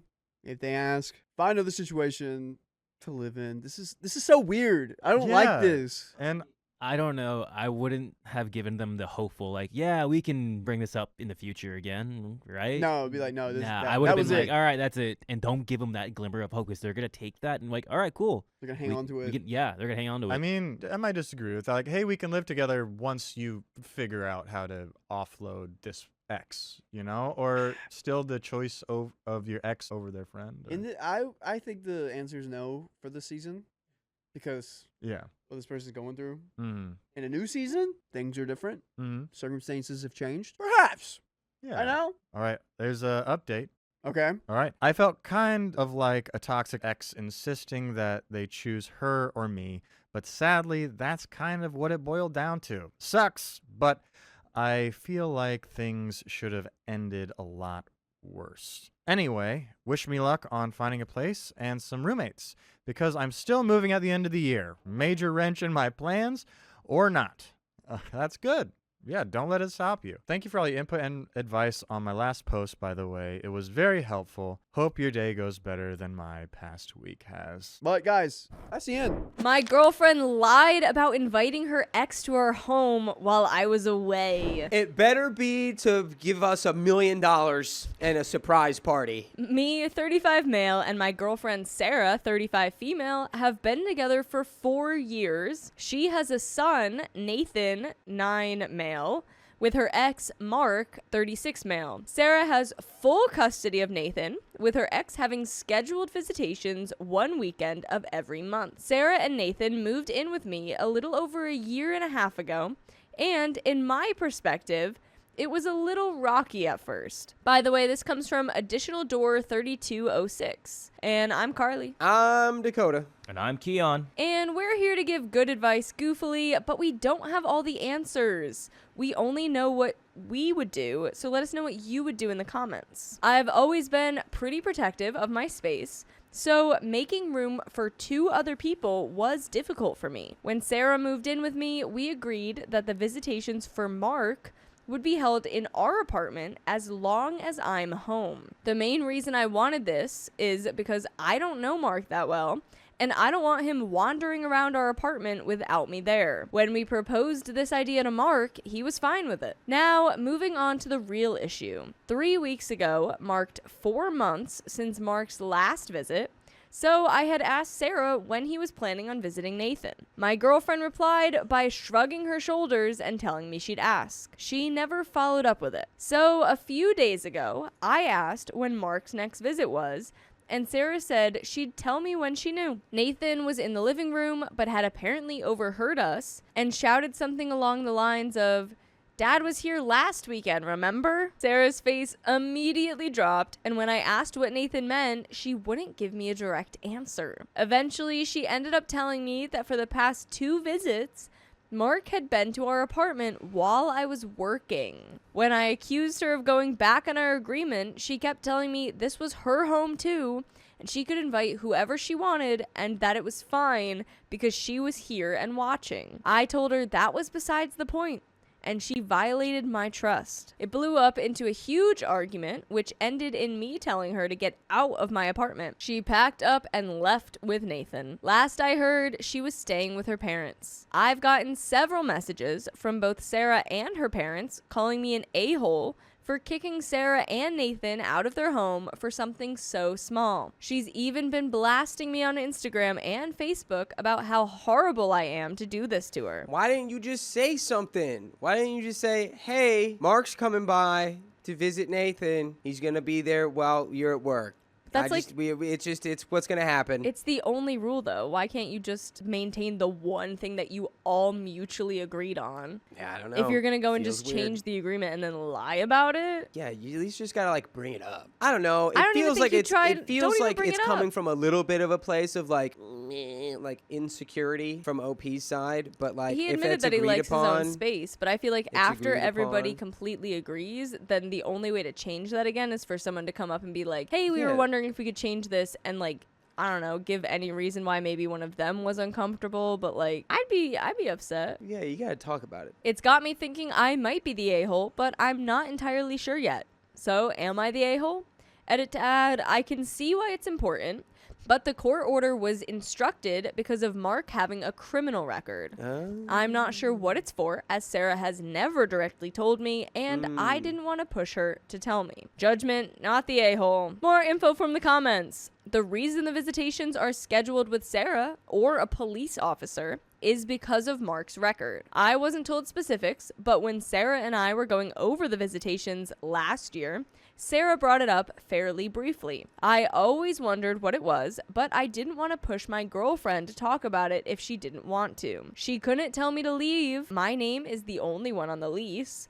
I only call it our apartment because that's what it was. We were all living there. But legally, mine was the only one on the lease and had been for years. As for traumatic for Nathan, he was pretty happy that he was going to see his grandparents, though I'm not entirely sure he realized they wouldn't be back. I work a job that requires me to fly out twice a month for a few days. Most of the time, these land during the weekdays, but unfortunately, the last few have been during weekends. My work trips are not scheduled by me. To keep it simple, at the start of the month, 1, my boss will send me an email telling me what days I'll be scheduled and where. Recently, however, it's mainly been on weekends rather than during the weekdays. At the start of month 1, I'd let my girlfriend know when I was working so we could figure out when Mark would come over. The last 2 trips only took up 2 weekends and left 6 available. And we have some top comments. Busy temperature 8939, a downvoted comment. You're the a-hole and I will tell you why.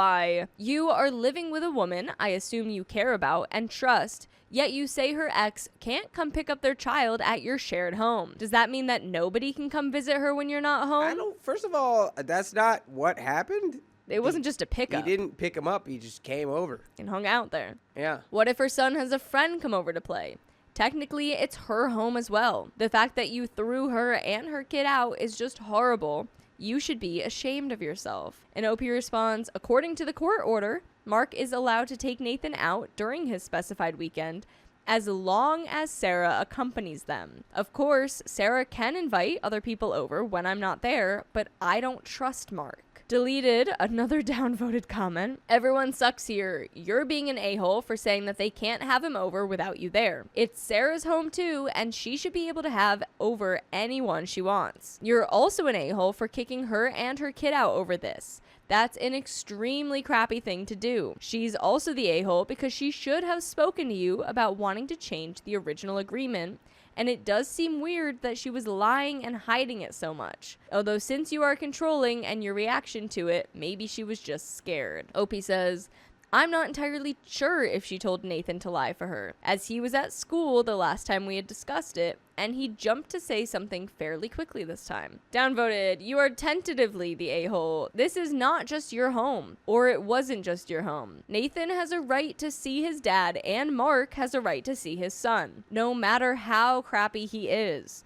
I have firsthand experience. Well, that's actually to say no matter how crappy he is pretty inaccurate. You can lose all rights to visit your child. Yeah. Depending on how crappy you are. Very so that, just putting that out there.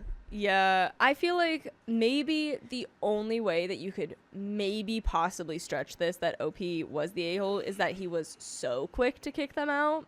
But I don't think he's wrong for being mad about crossing boundaries, especially ones where there were obvious workarounds of like just not being in the house. Well, yeah, and there's like clearly a place for her to land with Nathan at the Right. grandparents' house. So I'm sure if that wasn't the case, maybe OP would have handled it a little differently. Right. But OP did this knowing like, yes, and I know exactly where you're going to go. If you have made a family home, you can't just demand things like it belongs to you. It sounds like everyone was trying to keep to your rules, then hid stuff from you because you're being an a-hole. OP says, I'm fully aware that it was our home, but it was solely mine before that. There was only one thing that I asked for when she moved in, and it was that I would be here while Mark was here. We have an update from a week later. I know it's fairly early in the morning while I'm posting this, but I got off the phone with my ex and figured you all deserved an update. There were a lot of different opinions on who was in the wrong, but after going over a ton of them, I realized I wasn't as non-assholey as I thought. Now on to the update,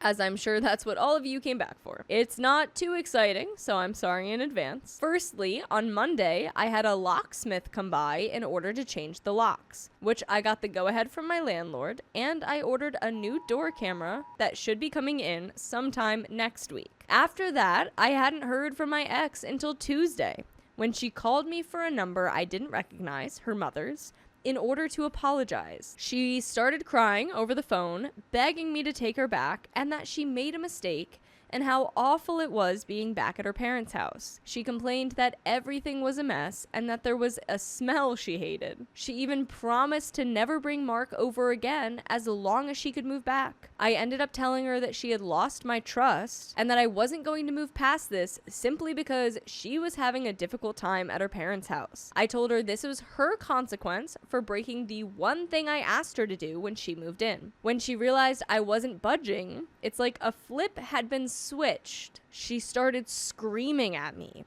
using lots of colorful language I won't be repeating here. Among the list of swears, she told me I had no right kicking her out of her home, that I was criticizing her as a parent, that I was manipulative and ignorant, and that nobody would ever love me because not even she loved me. Before she hung up, she told me she'd get me evicted and take my apartment from me. I blocked the number after. I ended up emailing my landlord in order to see if there was any way she could get me evicted. I'm not sure if I mentioned it in my post, but I've been pretty good friends with his son for a while. He ended up calling me and laughing about the whole situation, telling me that legally she has no ground to stand on since her name was never on the lease. According to him, she was simply a live-in guest until her name was added. Thank goodness it never was. Which brings us to earlier this morning, where my ex woke me up to call me, this time from her father's number, and repeated most of the things I listed above. Apparently, she had contacted my landlord and he had hung up on her. Thank you, David. By the end of it, I told her to stop contacting me and that we were over for good. I blocked her father's number as well. It's not the most exciting update, as I said earlier, but it's what happened. Some people in the comments suggested I talk to my landlord, which is what I ended up doing, so thank you to those people. That's the end of that story. My boyfriend ruined historical things at the national park, so I dumped him. Can't be taking dumps at the national parks, guys. We are currently waiting for our shuttle service back to our car, and I think I'm going to have my now ex-boyfriend, 22 male, drive me to the nearest airport so I can fly home. Because I can't stand the idea of being around him for 3 days. By the way, this comes from user throwawayemail.com. And if you want to submit your own stories, go to the r/OK Storytime subreddit. I'm Dakota. I'm Riley. And we're here in Riley's bedroom. Hey! We're here in Riley's room to give you good advice, Goofly, but we don't have all the answers. We only know what we would do, so if you would do something different, let us know in the comments. We went backpacking in a national park. It was really his first time doing anything like this, and he was a pain in the butt from the start. He brought way too much booze and almost no water, and the springs we planned on catching were almost all dried up. He could have passed away had we not found one that was good. On the day we found the spring, he decided the smart thing to do was to drink all of his booze and fill bottles up with water. But he got so wasted. I told him I didn't like this, and he was scaring me. His answer to this was not only to destroy a 2,000-plus-year-old petroglyph, he also broke off several of these little lava rock knolls that were all over the place. I was disgusted, and I packed up and started hiking out. He caught up to me the next day, and I broke up with him on the spot. He hiked the rest of the way out, screaming at me the whole way that I was a witch. I was so relieved when we got to the trailhead because he calmed down. That was an hour or so ago, but should I report him to the park rangers before I leave? I just Googled it, and he could seriously do jail time for this. What should I do? There's an edit. I called the National Park Service office for this area, and they're going to send a ranger out to this parking lot, and there are some comments. Early Escape 1379 says, yes, report him. Side note, breaking up with an unstable man can be extra dangerous when alone in the woods. OP says, yeah, no kidding. He screamed at me for almost 3 hours on our hike out. I just busted my credit card buying a one-way ticket home, and I'm almost thinking it might be safer to hitchhike to the airport than have him give me a ride. Yeah, yes. Yeah. Mackie Zibbins replies, yep. This is cultural violence, National Park Service's words, and is illegal activity. You have a responsibility to report it, and if you don't report it, you could be held partially responsible. OP says, thank you. A park ranger is on his way to meet me at the parking lot. X doesn't know. Another comment from Where's Wallace 27. In my opinion, that's one of the most punk reasons to break up with him, and a great story for later. He was a little witch, broke some rocks in a temper tantrum, and now Uncle Sam has him by the bazingas. There's an update from 2 days later. So basically, my last post blew up, and it was locked right in the middle of everything going down. It sucked reading people's posts wondering if I was safe, or even offering me money for Uber and plane tickets so I didn't have to ride with my ex, and not being able to update, but I appreciate it so much. I was literally blown away by how many people wanted to help me out of a potentially bad situation. Obviously, I am safe and home, but that afternoon was so crazy, and I'm so lucky to have run into some equally great people in the parking lot. When we got back to the parking lot, he basically told me, get in the car, we're leaving. I told him that I wasn't sure if I was riding home with him or not. He said that he wasn't leaving me stranded and was going to go into town and get gas, and I had better come to my senses by the time he got back. This super nice older lady came up to me and asked me if my boyfriend had just abandoned me. I said no, that I was actually hoping he didn't come back. She told me that she'd hoped her husband wouldn't come back since their honeymoon, but somehow he had the nose of a coonhound, which just me up. I like this side story. It turned out that they were in their RV and she invited me to sit in their AC until I got my issues figured out. It turns out they were some of the nicest people I've ever met. Dude, of course they are. They're in an RV checking out national parks. Old lady RV grandpa campers. From their RV is where I called the national parks ranger and they sent a ranger out. Was really hoping they would show up about the same time my ex got back, but unfortunately he got back first. Looked around the parking lot for me for a while and texted me that I was a stupid witch and he was really leaving. I told him to please go. The rangers got there and we talked for a long time about the damage that was done, where it was, why he had done it, etc. I was kind of hoping they'd chase him down the highway, but they said that unfortunately they don't really do that kind of stuff. However, they would send someone to investigate the damage, and if it's bad enough, they can submit a federal arrest warrant, and either the NPS or even the FBI might pay him a visit. You're sicking the federal goon squad on this guy. Dude. And honestly, I don't care. Yeah. FBI really be getting into a lot of things. They're like getting into sports nowadays, like the national park. The ranger said that this kind of stuff happens way more than they'd like, and almost always they have enough evidence and the penalties are stiff enough that the guilty person usually makes a plea deal and pays a pretty big fine. It makes me happy that he most likely won't get away with it. The people in the RV were so nice. They said that even though the airport I was flying out of was 150 miles in the opposite direction of where they were going, they would be happy to give me a ride. I literally fell in love with these people. Their whole reason for being in an RV is to see the national parks and to eat as many different Outback steakhouses as they can across the country. Some people do that. That's gotta be one of the top American things you can do. Be like, I want to see every national park and I want to eat at every single one of a chain restaurant. Yeah, I've met people like this before. I was working at like this chain restaurant. They're like, yeah, dude, we love going to this place. I've been to this one and this one and this one, and we're about to hit the one there. It's like a regional chain restaurant, so it's not like a, House of Waffles. It was like, so I was like, you could really? By the way, you can go to your favorite podcast platform and listen to more full episodes with stories like this. Go to Spotify, iHeartRadio, Apple Podcasts, wherever you go to listen to podcasts, and search OK Storytime. I'm so happy. Me too. You have new friends. Happy. So they were super excited that the city we were going to had 2 different Outbacks they could check off their list. Oh, they're like, wait, where'd you say you're flying out of? Oh, yeah. Dude, we actually need those. We're going to hit the Outback on the east side and the west side.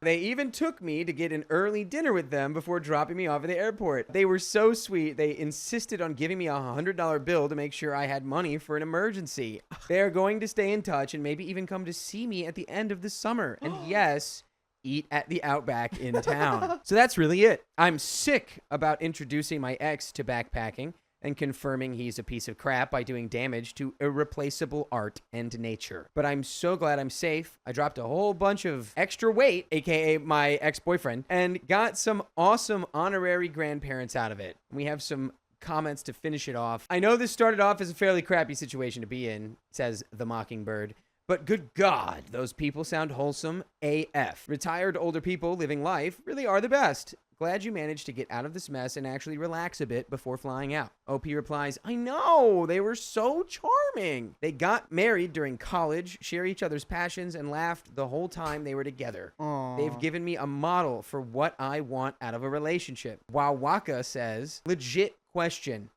are all Outback steakhouses not practically identical? Isn't it a chain? Do you not know there's a different Australian in each one of them? They got one Australian for each restaurant, and they're all different. Also, OP, I'm glad you're in a good place and away from that wiener, but seriously, I need to know about that Outback steakhouse. OP says, I've actually only ever eaten there with them, and it was really good. But yes, they love that they get the exact same meal in Florida that they do in Seattle. It was just so cute to see them. They literally knew more about Outback than the manager did. Evil Lurker says, how are there guys like this out there? Anger and destruction issues. Where do they come from and how do they continue to find girlfriends? Ugh. Glad you made it out okay. The old couple sounds super cute. I love the hound scent joke. Hope this didn't spoil your love for hiking and you're able to get out there soon with a new boyfriend to share it with. Good luck. OP replies, that's the good thing, is I'd only been dating him about 6 weeks. I think a lot of it was the vid loneliness. He was friends of friends, and he talked a much bigger game about being into the stuff I was into than he actually was. Lesson learned for sure. Dark Pixie 1 says, it's sad that probably nothing will be done about the destruction of our national property. I sure would like the idiot to be punished, but at least you got rid of him. OP replies, the ranger said they actually take it very seriously, so they will do all they can, and he said most people are caught if there's a witness. And that is the end of that story. Hey, I mean, I just like the grandparents in this story. Yes, honorary adoptive grandparents. My boyfriend had a secret family and he couldn't afford to keep up his act. You can't be broke and a liar. All of this went down within the past few hours, but I want to give context on how everything happened. I, 29 female, have been with my boyfriend, 29 male, now ex, who we will call POS, since July 2019. We met on Tinder, had a date at a bar, relevant later, and things were awesome from there. I thought our relationship was amazing. We had great communication, never fought, and this was the best relationship I have ever had. My 11-year-old loved him, and he was the dad she never had. By the way, this comes from Forsaken Sherbert, and if you want to submit your own stories, go to the r/OKStorytime subreddit. I'm Carly. I'm Sophia. And I'm Cowboy Keon. And we're here to give good advice goofily, but we don't have all the answers. We only know what we would do, so let us know what you would do in the comments. He is in the National Guard and was scheduled for a 9-month non-combat deployment in September of 2020. Everything was normal and seemed fine leading up to and during his deployment. He returned home early July and things were just off. He seemed to be more shut off, and I had a hard time getting him to open up or even go on dates. It raised a yellow flag, but he would just tell me he saw some things over there that affected him badly and that he was having a hard time readjusting to civilian life. I understood because all my research before and during deployment told me this could be expected. I was patient and understanding, trying not to pressure him, and just wanted him to take care of himself. Well, it all came to a head tonight. He works for my dad, and yesterday he went home sick, which my dad agreed to because he looked bad. He sent me a text when leaving work saying that he was just not having a good day or feeling good, that he loved me and would message me later. Cool. I tried to call him a few times last night and he didn't answer. So I figured he was sleeping. By this morning, he still wasn't returning my calls or texts. I told him that if he didn't respond, I was going to drive to his mom's house to check on him. I was worried because his mental health hadn't been great, and it was unlike him to drop off like that. After that text, he sends me one saying that he is dealing with some stuff and needs some time, and he would explain later. Well, he never responded. Tonight, I was going to send a picture on Snapchat and noticed he changed his Snap name and unfriended me. I was instantly pissed. I tried to call him twice. Both rang twice and went to voicemail. I then borrowed my sister's phone to call, and surprise, surprise, he answered. Here is where things get crazy. When he answered, I told him I wanted to know what the heck was going on. He says in a cold and robotic tone, I told you we were over forever ago. Sorry? What? What? I said, what? And he repeated the same thing in the same tone. I said, what the heck are you talking about? And he said, what part don't you understand? And The then all of it part. repeated it again. I'd be like, I don't understand when you told me that. I was thoroughly confused, and then I heard a female voice asked to be handed the phone. She asked who I was, and I said I was his girlfriend. She asked when we started dating. I said July 2019. She then told me that she had been in a relationship with him since June of 2020. At this point, I questioned my sanity and didn't know what to say. She said they met through his best friend, who she named, and I had never heard of. That's crazy to not know this guy's best friend. Probably not his actual best Yeah, friend. he's got 2 best friends for Who's each girl. the real one? She told me they actually got engaged 2 weeks ago, but that some issues popped up that they were working through. Come to find out, there was another girl he slept one? with, Oh, there's a third one? and she This is why he's so found out about stressed it. out. Yeah, he's balancing probably 5 girls. Jeez. And they have kids. Well, No, OP has a kid. Yeah, but I think the other girl, they have, I think, like, there are multiple kids with these women. Like, not his kids, I mean, but, like, Just she has a between the women. kid, She and has I a think kid. that the other woman maybe has a kid. We have not We don't know been that given yet. that information. Still, he's balancing kids in here, too. And she found out about it. She confronted him yesterday, which is why he was sick and left work.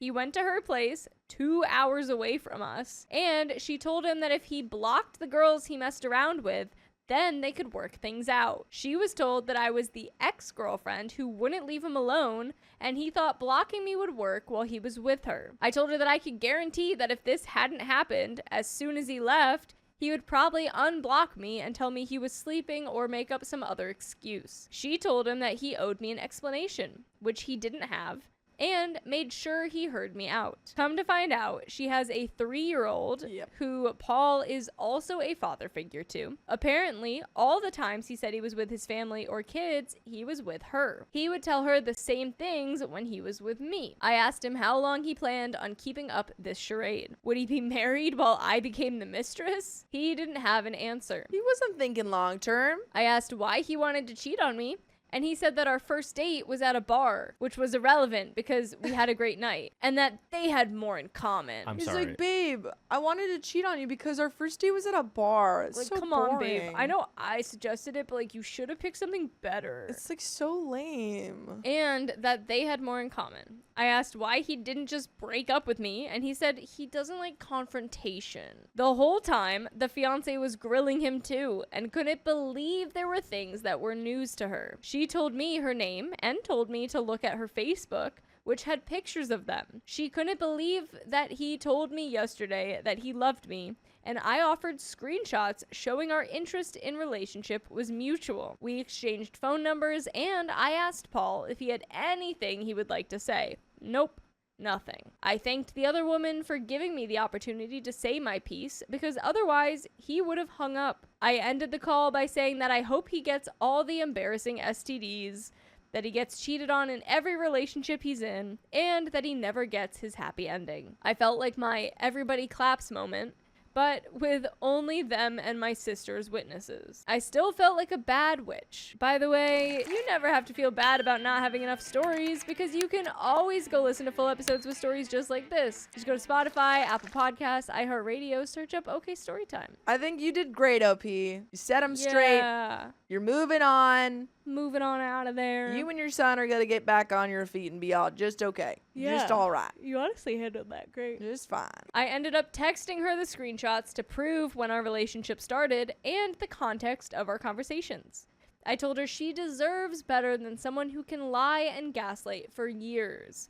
She thanked me for not being a witch to her, and I told her I had no reason to be. If it hadn't been for her, I would still be in the dark about everything, and I'm really grateful. I still don't really understand how this all happened, or how the person I thought was my soulmate turned out to be a sociopath. I'm pissed and hurt, but I wanted to share my story about how the other woman saved the day. I'm going to spend time working on myself and figure out why I keep attracting the unfaithful. We have some comments. Commenter 1. Dang, what a mind F. That would have me second guessing everything about my life. I'm glad you and the other woman were supportive of each other. That last part was positive at least. OP says, I will definitely never trust another man the same way again without overanalyzing everything. What's funny is my ex before him was a textbook self-absorbed person, and I had some pretty bad PTSD, which Paul helped me get over by telling me that I was worth more. Part of me wishes he would have just broken up with me earlier, and I would have never been the wiser to the other girl. But on the other hand, I'm so happy that he got caught so he can realize that he is not a good person. My self-absorbed ex was a cheater too, but his side piece was fully aware of me and jealous of our relationship. She even took it as far as finding me on Snapchat and telling me to stay away from him. That's crazy. She was pissed when I told her that she could have him because I moved on. She's like, don't even think about staying with them. And Opie was like, okay. And she's like, wait. It's not fun if you don't want him to. I only like him because he's yours. Eventually, he came crawling back, begging for forgiveness because he realized in hindsight I was a damn good girl. But it was too late because I was happily in a relationship with Paul. This new girl is amazing, and I would really hope that anyone else that finds themselves as the side chick that was unaware of an affair is able to realize that both are victims of someone who obviously didn't care enough to only be with them. Commenter 2. For future boyfriends, while there is a shaky ground on being too intrusive, there are a few relatively uninvasive methods that can give you a good bit of reassurance. Top of the list is meet his friend group. It's hard to keep up the facade with 2 people, but arranging for 2 completely different friend groups is damn near impossible. If everything is on the up and up with them, you are at least safe from this sort of thing. Not from more classical cheating issues, but hey, every little helps. Hope you have a better luck in the future. OP says, our whole relationship, I met 3 friends from 2 different friend groups. He told me that he lost all his other friends in his divorce several years ago. And he never gained any back. I was really surprised when the fiance said she met him through a best friend that he never once mentioned to me, along with several others that I've never heard of. I've got a hard rule now to where if there is hesitancy after the relations become more serious, I'm out. Someone replies, that's just way too much effort to have a side chick. Truly, I don't understand how of these that. people have the time or energy for that. It's gotta be exhausting. Yeah. My boyfriend is still not over his ex, and I'm getting tired of it. It's time. Yeah. I'm 25 female, and my best friend Jill, 24 female, has been dating this guy, Jack, male 26, for about 7 months. About 6 months ago, Jack introduced me to his roommate, Tom, male 27. By the way, this comes from Throwaway Sympathy H, and if you want us to make your own stories, go to the r/OKStorytime subreddit. I'm Carly. I'm Sophia. I'm Dakota. And we're here to give good advice goofily, but we don't have all the answers. We only know what we'd do, so let us know what you would do in the comments. And OP says, Tom is literally the hottest dude I've ever seen in my life. Heck yeah. Model hot. Movie star hot. Ooh. He could probably get any girl he wants. And on top of that, he's smart, funny, driven, and sweet. Like the total package. Honestly, he's intimidating AF. Let's see this Tom. There he is. The 4 of us started hanging out a lot, and about a month later, Tom and I started dating. Ooh. I can't even explain the butterflies I get. Then, one night, at the beginning of our relationship, after too much wine, we started talking about exes. I was not ready for what he said. Yo. He told me he had an ex who was basically the one that got away. They met in Nashville years ago. Instant sparks. And he straight up told me she was the most exotic, Stop. gorgeous, Stop. chill, Stop. smart girl he ever met. He also said it was the best spicy sleep of his life. You gotta break up with him. No joke. Yeah. Like, break up. Get out of there. Like, why would he say that to me? To make me jealous? They tried long distance, but it fell apart. He blamed the distance. What really got me is that even after they broke up, they kept coming back to each other between other partners. Like vacations in Mexico and stuff. He said he used to think they'd end up together. I couldn't believe he actually said that to me. He says they just text every now and then now, and he hasn't seen her in a year. He swears it's over, and he's over her now. He's not over her now. He's not. He's He wouldn't not be over her saying that now. Stuff. Because if he was over Would her, not be he saying wouldn't be that. saying she was the best person I've ever Yeah. been with. That just, like, to me screams like, okay, well then, Yeah. like, I'm clearly just not the person for you. Yeah. Because if you found that person, I would be hotter, cooler, and better than this person you can't get over. Exactly. I played it cool, but inside I was spiraling. I didn't sleep for like 2 nights. And obviously, I stalked her socials. Don't judge. She's gorgeous. Fun life. Tons of friends. Always out doing cool stuff. Basically like the girl version of him. I've gotten obsessed watching for signs she had a new boyfriend, but nope, nothing. My boyfriend isn't anywhere in her socials. Although that's not surprising since he has a strict no social media policy. Then, about a month into me and him dating, he just stopped answering me. Yeah, he's ghosting you. Not even reading my texts. I thought he lost his phone, but Jill said nope, he was home with his phone. I called, emailed, texted 10 times. No response. Finally, Jill asked him what was up, and he just said he needed a breather. No fight, no reason, just space. Then, a week later, he called me like nothing happened. Girl, if you stay with this man, If you don't talk to someone for a week, you're broken up. You're broken a month into the relationship. A month into the you're relationship, broken up. You're you broken are up. broken up. I That's would give it. it less than a week. If I don't hear from you in like 3 days after a I month would in a go relationship, I'm like, I think we're Yeah. broken up. I need like sign of life at least. Just Yeah. like a hey, Yeah. still need space. Talk to you tomorrow. Okay, you're alive. No, I've been Great. ghosted before after like seeing someone for a month, and yeah, after a couple days, you're like, Okay, that's yeah, they done now. ghosted. We're Yeah. done. Yeah, that's it. And then they came back a month later to be like, sorry for ghosting you. I'm like, Bye. You're still gone. I didn't respond to that. I'm like, what do you? That's over. It was a month. I asked if I did something wrong, and he was like, nope, just how I am. And he wouldn't talk about it. Since then, he's done it multiple times. Just ghosts me for days. Girl. Sometimes a week or so, then comes back like everything's normal. When I get upset, he tells me not to be so insecure, and that the more clingy I get, the more space he needs. Once, Jill even asked him if he was like this with the perfect ex, our nickname for her, and he admitted he was, but she was super chill about it. He liked that she was confident and independent and would give him space without texting more than once. Puke. So yeah, this keeps happening and it's driving me crazy. Girl, I know he's not cheating.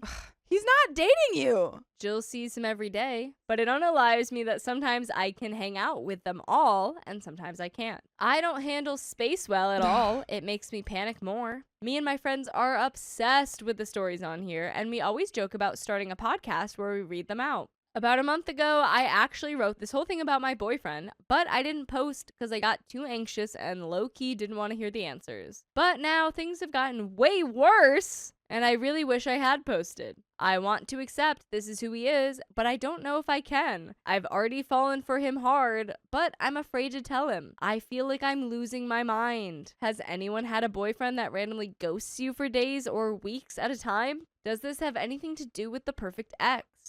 Would he ghost her this much? Should I end things if he keeps ghosting You should me? end things now. If you have a partner who is ghosting you, they're not your partner. We should not be No. dating them. No. They're gone. At this point, it sounds like you've been ghosted more times than you're considering yourself to be in this relationship. I Like a longer period of time. personally, what you ghost me, you're gone. Yeah. That's it. Bye. You're not You coming ghost back. me. You're literally like, this is gonna sound. I'm only saying it because it works with ghost, but you're passed away to me. You've ghosted me. Yeah. We can't be together. You've left, and he's done this multiple times to you. Insane. I That's can't imagine crazy. putting up with this once, let alone that many That's what I'm saying. times. I'm like, I Yeah. wouldn't put up with this once. And it doesn't really matter if he's going back to his ex, if it's about you, if it's, if he's seeing someone else entirely. None of that matters. The only thing that matters is that he ghosted you at least once. For a week. Edit. Jack told Jill that Tom was the one who had been stringing the ex around this whole time. Jack said that Tom never got over her. He always blamed the distance. But it wasn't the ex who ended things, it was Tom. It's so confusing. We have an update. Okay, so first off, thanks to everyone who commented or DM'd me. I honestly didn't expect so many people to reach out. A lot of you said stuff I really didn't want to hear. Ouch, lol. But reading it all actually made me stop and think instead of just pretending everything's fine. So here's the brutal update. A couple weeks ago, I ran into one of Tom's friends and his girlfriend at Starbucks. The girlfriend, Melissa, was like, "Are you going to the beach house?" And I was like, what beach house? The friend got all awkward and they left quickly. Later, I asked Tom about it and he just shrugged. Said a few times a year, the guys all go stay at this beach house together. I asked if I was invited and he said, nah, just the guys. But I had literally just been asked about it by Melissa. He said it was only because she's friends with the host's girlfriend. Then I asked where the beach house even was. And yep, turns out it's in the same city where the perfect ex lives. Girl, He come on. swore she wasn't gonna be there. Girl. Now We need to have some self-respect here. Like, if this was further along in the relationship and it started happening, I'd be like, yeah, this really sucks. I also keep forgetting this is So months. early on. Mere months. And this started happening a month into it. Yeah. It's like, if this starts happening a month into it, we need to have that self-respect and not stay. But it's like, what if he's like So hot. Brad Pitt and George Clooney and Bill Skarsgård and Antonio Banderas all rolled into All in one person? man. I don't all the think hottest any versions of, of those all of people those are that people. hot, though. Okay, well, it's your hottest people. Before he left, I DM'd Melissa. Probably a bad idea, I know. Told her don't tell Tom, but I was nervous about him running into the ex, and I hope she'd be a girl's girl about it. She was actually super sweet and promised she'd let me know. I asked if she even knew who the perfect ex was, and she was just like, oh yes. Which, like, okay. While he was gone, I tried to be chill. Only texted him a couple times a day. Stop. Good morning, good night, trying to do the whole give space thing. Stop. Still, I was low-key stalking everybody's socials. His friends, the girls, the ex, lol. Nothing weird came up. He didn't respond to any of my texts, but I understood that he was with his guys, so I was okay with it.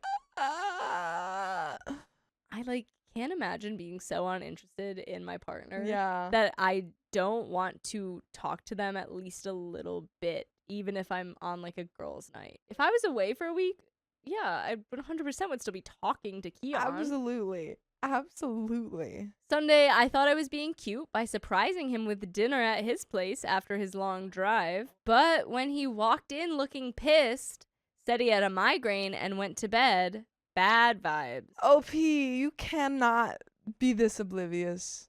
I DM'd Melissa and she said nope, X wasn't there. Next day, he texted me an apology, said he was skipping class, which he never does, and invited me to watch a movie. We were cuddling on the couch when he got some notification on his phone, then boom, bad mood again. Wouldn't say what it was, just went back to bed.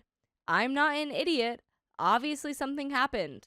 I DM'd Melissa again and she suggested we meet at Starbucks. She swore me not to say anything because her boyfriend would get mad if she caused drama, but she admitted she kinda left out some important details before. Apparently, one of the guys on the trip told Tom that he'd been dating the perfect ex for a few months. Melissa said Tom didn't take it well, and it caused a whole drama thing all weekend. She swore no one saw the ex, but yeah, she was the topic of conversation basically the whole trip. I literally broke down sobbing in Starbucks. Melissa was so nice, but didn't know what to do. I had to call Jill to come meet us to help get me home. I felt like I was gonna puke. His crappy mood has been all about her. But it's not crappy. The fact that you can listen to full stories just like this, just go to Spotify, Apple Podcasts, iHeartRadio, search up OK Storytime. Get a little bit more. The same advice I've been giving you the whole Same time. advice. Break up. If you do not break up after this, This is the most worthless relationship. There's nothing here to save.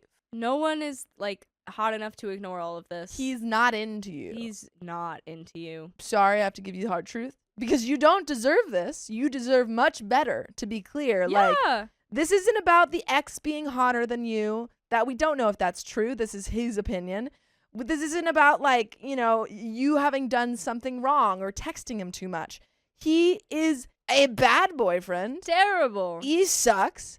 And you don't deserve to have to put up with dating this guy. So leave him. You're not even really dating this guy. You're not dating him. Yeah. Melissa even told me Tom and the ex had this super messy history where he wanted her but would panic and pull away. Then, when they weren't together, he compared everyone else to her. So yeah, I've read all your comments. I know I'm more into him than he is into me, but when it's good, it's so good, and I don't know how to just throw that away. Part of me thinks maybe now that the ex has moved on, he'll finally get over it too. Like, if he's gonna move on with someone, why not me? Girl, please have some self-respect. Yeah. I don't know. Half the time, I feel like a fool for waiting around for him. The other half, I'm like, maybe if I stay patient and show him I'm independent and chill, he'll realize I'm the right one. Ugh.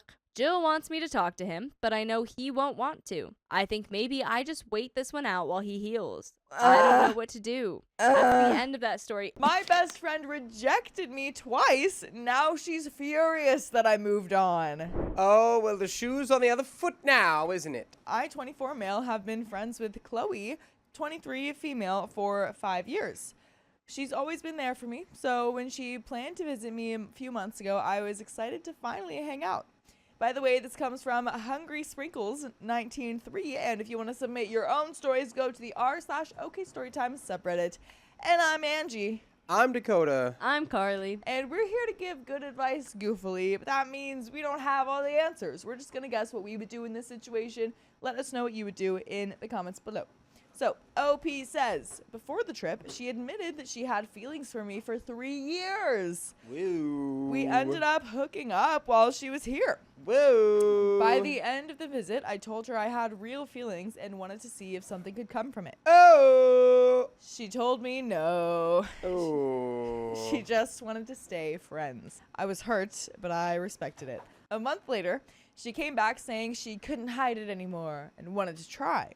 We started talking, but it never became a relationship. She was going through family drama, she lost her job, and was bouncing between couches. I even asked if being with me was too much for her right now, and she agreed that it was better to stay friends. So I let it go again. I had even planned a trip to fly out to see her for my birthday to see if she was serious, but she canceled on me. Twice. Meanwhile, she was chatting with her old flings, which I didn't care about since she told me we were just friends. Not long after, my ex, 22 female, reached out. We had ended on okay terms, so we started talking. I told her that I wanted to take things slow. Out of respect, I told Chloe immediately. She got mad, ghosted me, and then came back still sending flirty messages. Girl, you gotta pick what you want. Girl. Pick your lane. All over the place. At one point, after saying she didn't want a relationship, she texted, "But I miss you and your bed." Be like, well, here's the exact mattress I have. You can go Right. buy it at the store. Here's a link. Good luck. Yeah. So I moved forward with my ex. When I mentioned spending time with my ex and her family, Chloe exploded. She accused me of leading her on, said that I was choosing someone else over her, and then cut me off. Good. Just keep it that way. The next day, she was reposting TikToks like, when he makes you cry like this, and men ain't crap. Thing is, I never lied. Never hid anything. I asked her multiple times to clarify what she wanted, and she told me twice that she didn't want a relationship. I respected her decision every time. She's the one who flip-flopped, canceled trips, flirted after telling me no, and then got mad when I moved on. So am I the a-hole for moving on after she made it clear that she didn't want me? And we do have some comments, but what's your answer? Well, of course the answer is no, but also, why are we dating our ex? Well, sure. You're like, a and then different the question. rationale is like, we kind of ended on good terms. It's like, okay, why are we dating our ex? Sure. But we do have some comments. Commenter number 1 says, "This is a joke, right? Not trying to be disrespectful, but huh?" She was definitely playing her options out. The periods of flirting with you heavy, then silence repeating speaks volumes. She doesn't really like you, my man. Not a good friend either. Forget her. Opie says, "Yeah, I guess I just really believed her when she said that she had feelings for me all those years." Comment number 2 says, "Bin her off. She enjoys the validation of having guys want her, and you won't be the only one. She's just mad that you didn't hang around in hopes that she might choose you. A total attention witch who never had any intention of being with you. Now she's trying to make it somehow your fault that she f***ed around and found out herself out of the picture. Not the a-hole." Comment number 3 says, I feel sorry for your ex. Seems like you're holding out for a girl who doesn't want you and using her as a placeholder. Have you told your ex you hooked up with your friend? And that she's been sending you flirty messages? OP says, I get why it might look that way, and I appreciate you calling that out. When my ex first reached out, it was just small talk, nothing romantic, and I didn't let it become more until Chloe had already told me twice that she didn't want a relationship. My ex knows about the situation with Chloe and that there was some back and forth, so I haven't hidden where things stand. And we do have an update, people. Do we think we're going to be friends with this girl for much longer? I can't see it lasting. Yeah. I don't think it should. So on to the update. I didn't expect my original post to blow up the way it did, but thank you to everyone who commented. It actually helped me put a lot in perspective. A lot of you said that Chloe just wanted attention and keep me as backup, and after this week, I can't even argue with that. Here's what went down. A few days ago, I was on my lunch break, literally driving to Culver's, when Chloe called me out of nowhere. I let it go to voicemail. Against my better judgment, I called back and asked if she meant to. She said no. She was actually trying to call another friend whose name is right next to mine. I said no problem. She wished me a good day, and that was that. Except it wasn't. About an hour later, she called again. I ignored it, texted another accident, and she didn't answer. But then called me again. Dude, she's got not butterfingers. She's got sausage fingers on these keys right now. Nah, she's got, hey, remember me fingers. Ooh. Hey, remember me? And I'd say block. I got block fingers. Block. Anyway, this time, I picked up. She told me, I don't like this game. I know I probably hurt your feelings. I'm not mad at you, just the situation. Girl, it's your game. It is your game, girl. The only one playing right now. You have the purchase receipt for this game. Yeah. I said, yeah, I was hurt. She threw away a 5-year friendship over a mess that she created and strung me through. She said she understood and then hung up because her mom was calling. Not even 5 minutes later, she texted me. She said that she couldn't call again, but could text. Then dropped this bomb. When I said I loved you, it wasn't in a friend way. I reminded her that I told her multiple times that I had feelings too, and she's the one who wanted things, quote, back to normal, and later told me that a relationship was too much.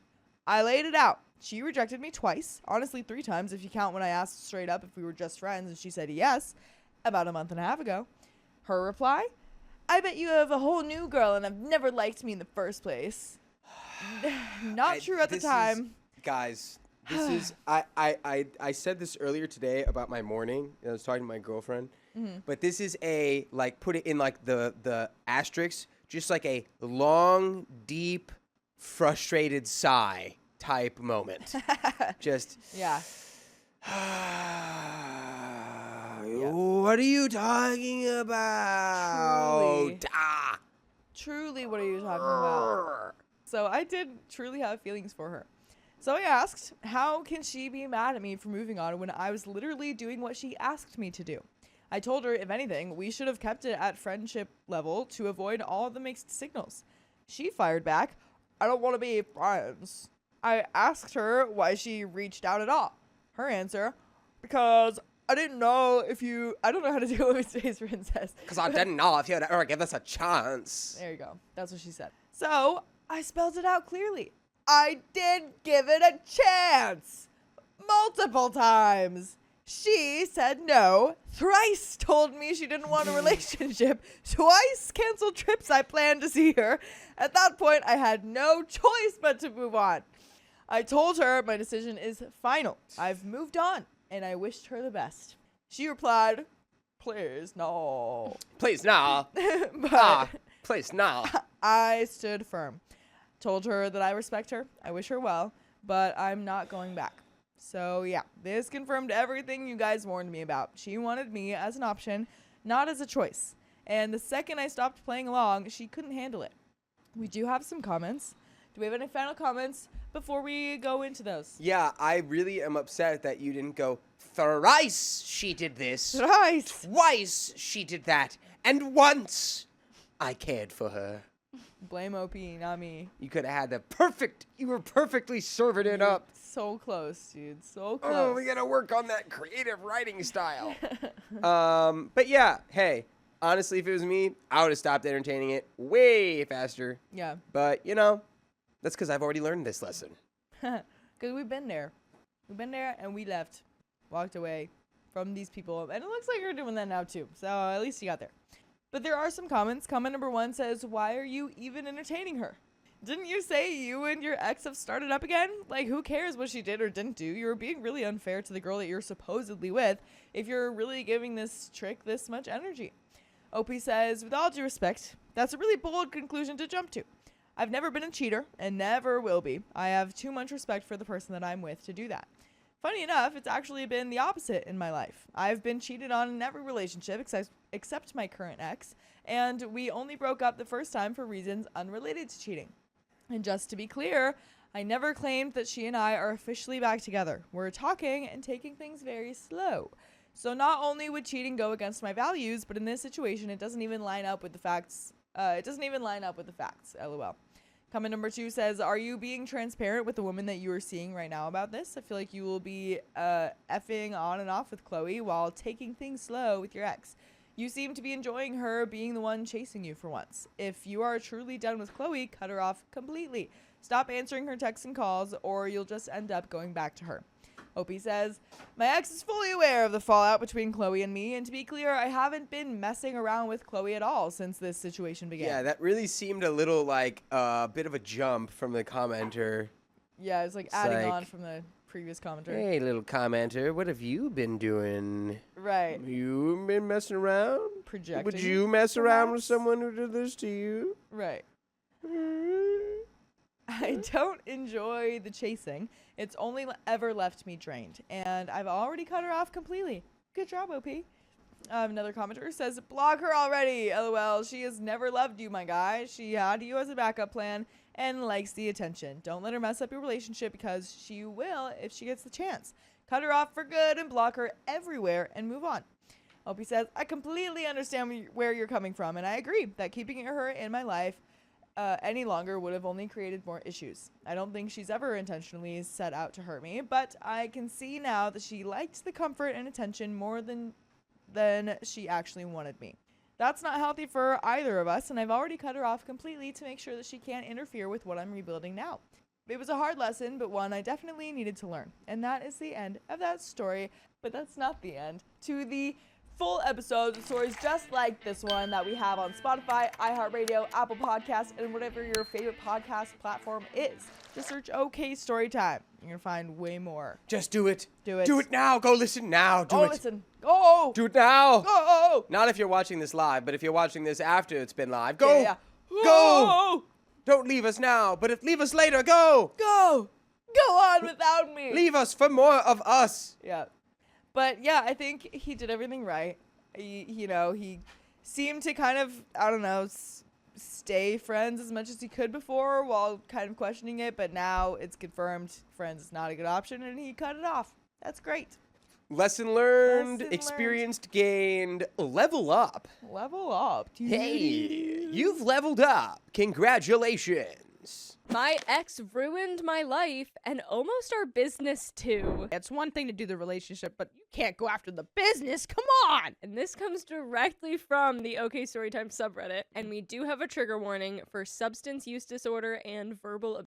I, 29 female, have been broken up with my ex, 30 male, since May 26th of 2025. We used to live together and we own a business together, but he has absolutely changed into someone I don't recognize and became grossly addicted to adult beverages and substances. By the way, this comes from Maleficent Bite 9368, and if you want to submit your own stories, go to the r/OK Storytime subreddit, which is where this is from. I'm Carly.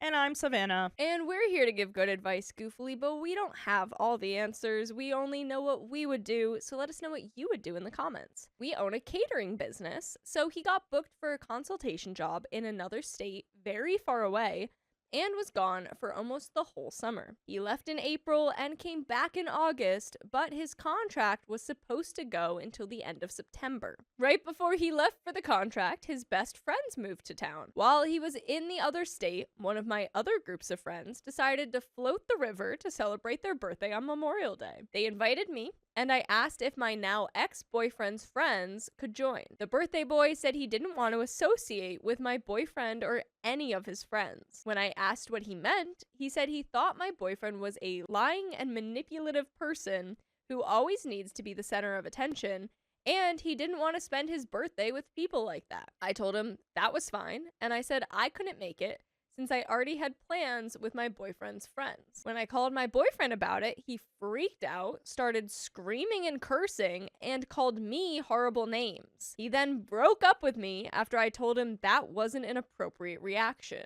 I was trying to solve the problem and figure out what to do. He left me a voicemail when I had turned my phone on airplane mode, breaking up with me again. I don't know why he needed to do it twice in 1 hour. He then spent the entire summer begging for me back, even though I told him multiple times I did not want to talk about getting back together until he got therapy and went to AA. He swore up and down that he would go to AA and therapy, and he did not. When he came back home in June to work a wedding that we had booked for our catering company, he had a huge meltdown. He got blackout wasted in the airport on his layover and was threatening not to even come. He told me multiple times not to pick him up, even though I had originally planned to book a hotel and we were going to have a night together to talk about our relationship and whether it was a good idea to get back together. Because he told me not to come, called me horrible names, and his friends who had moved to town told me not to pick him up and were scared for my safety. When I wasn't there to pick him up when he landed, he had another breakdown and was texting me horrible, horrible, horrible things. He ended up working the wedding and everything turned out fine,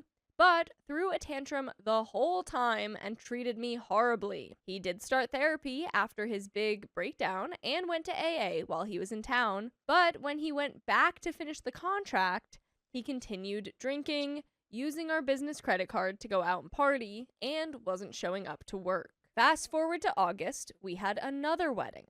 He came back 2 weeks before the event. Unlike the June wedding, where he got here 5 days before, we scheduled for him to renovate the guest room in my house for my landlord, and he was getting paid. I was staying in a hotel while it was under construction. A day after he got back, we had a conversation to talk about our relationship again, and it was an utter screaming match for 3 hours. I'm genuinely shocked the hotel didn't give us a noise complaint because he was screaming at the top of his lungs and I was begging him to calm down. He ended up going to stay at his friend's house that night and showed back up at my hotel room at 4 a.m., pounding on the door and demanding a safe place to sleep. He said he didn't feel like he had a home anymore because we were no longer living together. On the wedding day, his friends worked for us and treated me like absolute garbage during the event in front of guests. I asked them to help him calm down because he was throwing another tantrum the morning of the wedding and didn't want to get up to do his job. He sent me horrible messages again, threatening not to work. During the event, he messaged me about how he was going to make somebody else work the event. He even hired a random guy and showed up to the event in a swimsuit, skateboarding shirt, and flip-flops. He said he was just dropping off the food and we had to figure it out. When I told him he was contracted to work the event, he gave me a bunch of alternatives, excuses, curse words, and name-calling. I was the wedding planner on this event, so I had to wrangle all the vendors, including him, and he just assumed I was only wrangling him because we work together and own a business. His friend was so rude to me. He even went out of his way to talk to my assistant about how he didn't know I was a wedding planner, even though I told him multiple times in advance and sent over all the roles and duties each of us would be responsible for. The wedding passed, and he was supposed to help me clean up, but because he was drinking and smoking the entire event, he decided to leave way before he was supposed to. The next day, he never joined me to finish the cleanup. Side note, we had a rental car at the time because his car was in the shop. Instead of helping me clean up, he returned it in a different city an hour away instead of 5 minutes from where we were located. When he and his friend returned the car, they did not check in or hand the keys to anybody.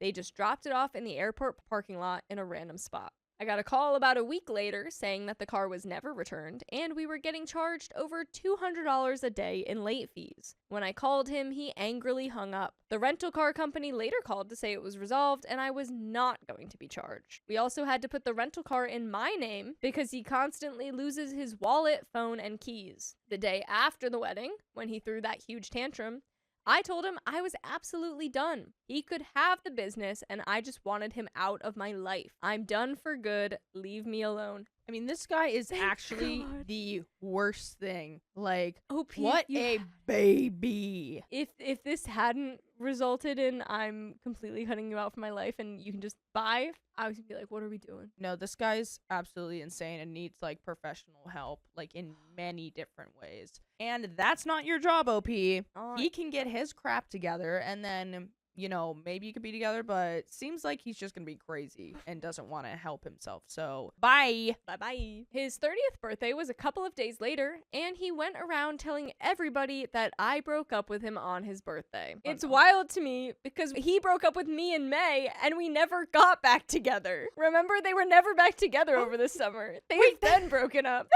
He told everyone that I cut him off out of the blue, and he had no idea why I wouldn't talk to him anymore. He even wrote a Facebook post with 30 pictures of us talking about how we broke up, how horrible we were to each other, and that he wished we would have gotten therapy, saying he's going to love me forever and cherish our memories. What?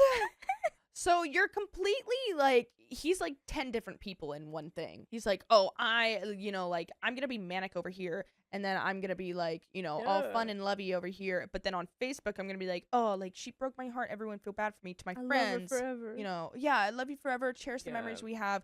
But when I see you, I'm going to make you feel so much less than me. It is now October, and he still hasn't gotten the rest of his furniture and is dragging out resolving the business. No, at that point, hey, you have until this day, and then I am putting your furniture to be picked up or I'm donating it somewhere. He flip-flops between telling me he's sorry and loves me, wants me back, and then how much he hates me. He tells me I can have the business, and then wants it again, and then wants to dissolve it. And by the way, you can always have full episodes with stories like this. Just go to Spotify, Apple Podcasts, or iHeartRadio. Search up OK Storytime. I mean, I absolutely dread this man's existence. It's like, it hurts me to think that people like this are here and interacting with other people. Because, like, not that OP is probably, you know, like, the best person ever and, like, you know, perfect beyond compare and all these things, like, but she seems to be normal enough to be like, yeah, I don't think I deserved all of this, and I'm trying to do these things, run this business, keep it mature, keep it, you know, in check, and you can't do that with an unstable person. Honestly, too, A+ for the friend whose birthday was near Memorial Day for like finally coming straight up and being like, your boyfriend kind of sucks and treats you horribly, because sometimes you can be so just like into that, like, no, he totally loves me, like cycle with him, that you're not seeing that. And a lot of times friends don't want to like upset you or like make you cut them off. So to come out and be like, hey, like take a real deep look at who you're dating kind of thing and like who he's friends with is very bold, but seemed to be a good call. Yeah, kudos to that friend. You did the right thing. I've been in therapy since June. When I told my therapist that I've decided I will not get back together with him, she got so excited and told me how proud she was of me for getting away from someone so manipulative. I have been trying to dissolve or resolve the business with him since we originally broke up in May, but we had to finish the weddings before we could do that. My first question is, am I the a-hole for telling him I never want to talk to him again just a couple of days before his 30th birthday? My second question is, how do I get out of this drawn-out cycle of emotional abuse and manipulation? I've spoken to a lawyer, and she's giving me a bunch of resources, but at this point, it feels depressing and overwhelming, and that is the end of that story. My ex rushed into a relationship with me, then ghosted me. Have you ever met a Russian ghost? Essentially, I, female 20, was in a 3-year relationship with a great guy, but it fizzled out and the sweetness wasn't there anymore. I felt completely lost without a boyfriend, which is sad to admit. Oh no. By the way, this comes from Wide Assumption 2732, and if you want to submit your own stories, go to the r/OK Storytime subreddit. And I'm Angie. I'm Riley. And we're here to give good advice goofily, but we don't have all the answers. We just know what we would do in this situation. So let us know what you would do in the comments. So, OP says, then maybe 2 weeks after the breakup, a nice guy, male 20, messaged me. I knew him from university and always found him very attractive, but thought he wouldn't be interested in me. We met up with each other and it was amazing. There was great chemistry and spicy related tension, which was what my previous relationship was missing. I saw him a second time, which was equally as good, and I was really happy. He admitted to me that he had thought about me all throughout uni and had imagined us together. We then planned to go on a spontaneous holiday together as summer was nearly over, though this didn't happen. On the third time I saw him, we spent the whole day together and couldn't keep our hands off each other. Oh, Oh boy. boy. He then completely shocked me and asked if I would be his girlfriend. On the third date, after maybe talking for a week and a half. Yeah, that seems reasonable. This caught me hugely off guard, and being the people pleaser I am, I said yes. Oh gosh. No! We don't want to say yes to being a girlfriend for people pleasing. Oh man. Remember that I had just gotten out of an extremely draining 3-year relationship 2 weeks previously. And we also realized you don't know how to say the word no. I know I moved on exceedingly fast and was shamed in multiple ways by others for this, so I would appreciate not being shamed for it as I have too much regret anyway. Well, sorry for everything I just said. Moving on, I'm not sure what happened, but something in me completely switched and I became disconnected with him. I'll call him Luke, not his real name. Luke continued to treat me impeccably and was so kind and generous. I felt bad because I had disconnected and become distant. I think it was because I obviously wasn't ready for this relationship but didn't have the courage to say anything. The label made it feel far more serious. This disconnect caused us to have disagreements and petty arguments. Luke goes to my uni but lives elsewhere, and I live in the city where our university is, so I'm always there. Luke had to go home for a week and told me to visit him, which I gladly agreed to as I thought it would bring us closer together. I did still really like him and wanted it to work. It didn't bring us closer together. The air between us was horribly awkward and strange, which was mainly caused by me. I felt so horrifically bad and just wanted to say how I felt and asked if we could just take a step back, but I didn't. Oh, it's hard to take a step back when you are in a relationship. Luke drove us both back to where I lived as he had work in the uni as well. We said goodbye and then I completely broke down. I don't know what was wrong with me and just felt like such a bad person. The next day, he messaged me on Snapchat and essentially ended it. No. I was upset and also angry, so I didn't fight it or try to fix it. Well- He broke up with you over a snap. If you can't find the messages, you guys didn't break up. They disappear after 24 hours or after you open them. So it's like, wait, I didn't read that. What? There were 2 days where we didn't talk at all. Then Luke messaged me and we sort of Snapchatted back and forth for a while. However, he was massively breadcrumbing me, pulling me in and then pushing me out by not replying, which drove me absolutely insane. So I decided to go on a dating app. Bear in mind, it had been maybe 2 weeks since it ended and he was just being rude. Luke somehow immediately found out I was on it and called me a horrible name, which I couldn't accept. So I left him alone, even though I had such strong feelings for him. Then, fast forward maybe a few days, I saw him on a night out and we were both intoxicated, so we made out with each other throughout the night and talked about things slightly. Wow. This is not a good way to handle relationships, Angie. Riley. She has to have a boyfriend in her life. No, she doesn't. That's the does. thing. Some people feel like that, and it's like that's unfortunately the only solution. Which what you really need to do then, if Yeah. that's how you feel, is be single. Dude, the answer is within sight of you. It's been inside you all along. I then saw another guy from our uni who Luke knows and is friends with. This guy and I hadn't ever spoken before, and he came up to me and started chatting with me. I couldn't hear him and said, "Can we go outside?" After maybe 10 minutes outside chatting to this guy about how much I liked Luke, I had lost sight of Luke completely. The night was ending, so my friend and I decided to head home. We got home, and Luke had removed me off of everything. I was so unbelievably upset and still very wasted, so I had a bad reaction to this. I then messaged him on WhatsApp and asked why. He accused me of chatting up other guys in front of him and wouldn't listen when I said it was literally his mate from uni. He said he was hurt and that he still had feelings for me, and I said that I did as well. Dude, everyone here needs to grow up Yeah. by like a decade. Yeah. We're all 12-year-olds in this scenario. Yeah. He said we should talk about it in person when we weren't wasted, and I agreed. He then went back to breadcrumbing me and leading me on. The reason this confused me is because during the 3 weeks that we were in a relationship, he seemed completely obsessed with me. He wouldn't meet up with me at all and just played around. This obviously annoyed me because I ultimately wanted to resolve things and see him again to see if we could rebuild and retry. Fast forward, there were more back and forths. I found out from a friend of a friend that he had slept with someone else, which was obviously hard to hear, but I had no right to be mad. I just wanted to see him. So you're going through 2 breakups, OP.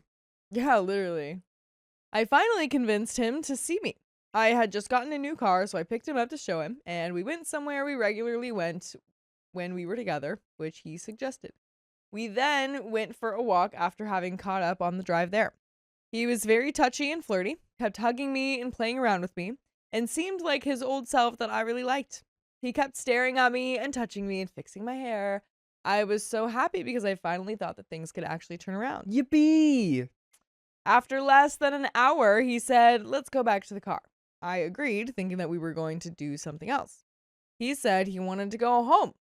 I was a bit taken aback as I thought it was going really well, so I tried my best to drag it out and chat with him in the car. There was a lot of tension again, so we were kind of all over each other, though no kissing. I tried. After some meaningless flirting and talking about nothing and playing around with my car's infotainment system, he then snapped at me. Oh, I forgot what he said, but it was enough for me to be annoyed and say, "Let's go then," in a witchy way. The drive back to his was completely silent, and I felt like crying. I held back, though. When we got back to his, he was back to himself, gave me 2 hugs, and said bye. What? I said, "Will you see me again?" Probably in a beggy way. He said yes, got out of the car, blew me a kiss, and smiled, and walked away. This happened a few days ago. I haven't heard much from him since. My friends say I'm being completely manipulated by him. I feel such a draw to him, and he's all I think about. I miss him, and he makes me laugh like no one else. I feel no connection to any other boy. And I feel a connection to you if you listen to full episodes of stories just like this one on Spotify, iHeartRadio, Apple Podcasts, or whatever your favorite podcast app is. Just search OK Storytime. And there is a little bit more to the story, but this is so sad. This is... Yeah. I've seen so many people get into this, and it's like, it's so easy to fall into this trap because he is manipulating you. You're being manipulated. Oh, and yeah. it's kind of hard to see when it's happening. Like, if it was easy to see, then you wouldn't be manipulated because you wouldn't fall into it. But You like it when he rolls up his sleeves 3/4 from his forearm. You like the way he flexes when he opens up that jar for you. You like it when he, I don't know, braid your hair. I don't he said he's playing with her hair. know. But yeah, it's just, I said a while ago that like there's a difference between, or there's like love that you feel, and there's also love as an action, like to love someone. But I think a better way to describe it is like someone can feel love for you, but you don't want to trust them about that. You want to trust that they're not going to like cheat on you or something like that, but you don't want to trust someone when they say "I love you." You want to see it backed up with their actions. Oh, I see. You know what I mean? So he might be, I don't know if he's saying love, but It's all talk. He's saying he has these feelings for you. But then if he's snapping at you, and if he's like being tense and then switching it up and being all nice, you do not want unpredictability, because that's a very common thing in relationships, and that's like not a safe, healthy thing to be a part of. Yeah. And then that like if he's doing all of these things and like giving you so many mixed signals, not talking to you for so long, like everything that he's doing, that is not showing you that he loves you. Yeah. Or that he even likes you. Even if he's saying he does, he's not backing it up. I don't want to be back in a relationship with him again immediately. I just want to see him occasionally and chat with him and maybe rebuild and see where it goes. Please give me advice if you can, and be brutally honest. I don't mind if it's a slap in the face, because I do need it. OP responds to a question in the comments. I disconnected from the relationship as I wasn't ready, and he felt that, so ultimately he ended it. This is OP's previous relationship. I feel ready to rebuild and see where it goes, but I doubt he's willing. Oh, maybe it's not about the previous relationship. And that's the end of that story. OP. OP. Slap her in the face. Just Get out of there. You don't need any of this. He doesn't like you. I found out my boyfriend betrayed me, so I made his mistresses expose each other. Teamwork. I, 28, have been in what I thought was a serious relationship for a year now with this man, 25. There has been loads of drama, disagreements, and he would leave his 4-year-old son with me on multiple occasions. Oh! I am childless, Oh, and I man. don't plan to have children, so I thought it would be ideal to be with a man who already has kids, so he will not want any with me. This comes from United States of Labia. And if you want to submit your own stories, go to the r/OK Storytime subreddit. I'm Angie, I'm Sophia. I'm Riley. and we're here to give good advice goofily, but we don't have all the answers. We're just going to guess what we would do in this situation. So let us know what you would do in the comments down below. So OP says, his child and I don't speak the same language, and I'm essentially a stranger to this child, so it was quite frustrating babysitting him. Then, additionally, his child would wet the bed, refuse to eat, and generally misbehave when he leaves me with the child. That is classic child behavior. Again, I couldn't discipline the child properly due to a language barrier. This man, Paolo, would berate me for not immediately bonding with his child, everything I did wrong regarding his child, and etc. Paolo has not been a physical present father in his child's life from ages 0 to 4. So I told him, you're just projecting your self-doubt and frustrations onto me. Because if anyone should be bonding with this child and parenting him properly, it's you first, and then I follow your lead. He had the gall to tell me, you are not fit to be with a mother. And like that was supposed to hurt my feelings. I was thinking, duh, that's why I don't want to have kids. Then he asked me, where is your motherly instinct? In the moment, I couldn't manage to ask him, where is yours? Where is yours? Where is yours? Because that comment alone threw me for a loop. Me. What motherly instincts? From where? I don't have kids. I don't want to birth kids. Well, what about the motherly instincts from your mother? Can't What do the Spanish. F, Paolo? You know I did not even grow up with my mother, so instincts from where? He did come back to me and apologize for having unreasonable expectations. So sorry. Then he confessed that he wanted me to be the child's mother, which is literally impossible. That boy already has a mother, and I also asked him, what is a mother to you exactly? A child has 2 parents, and you can't expect one parent to do all the child rearing. Little boys need their dads. After this specific argument, I noticed his behavior changed, or he has always been a peepee head. He would be really cold and mean to me. He would withhold spicy sleep and intimacy, ignore my calls and text messages, start unnecessary fake fights, say effed up crap about, like, I forgot spicy sleep with you is always amazing, and I forgot I actually missed you. What the frick?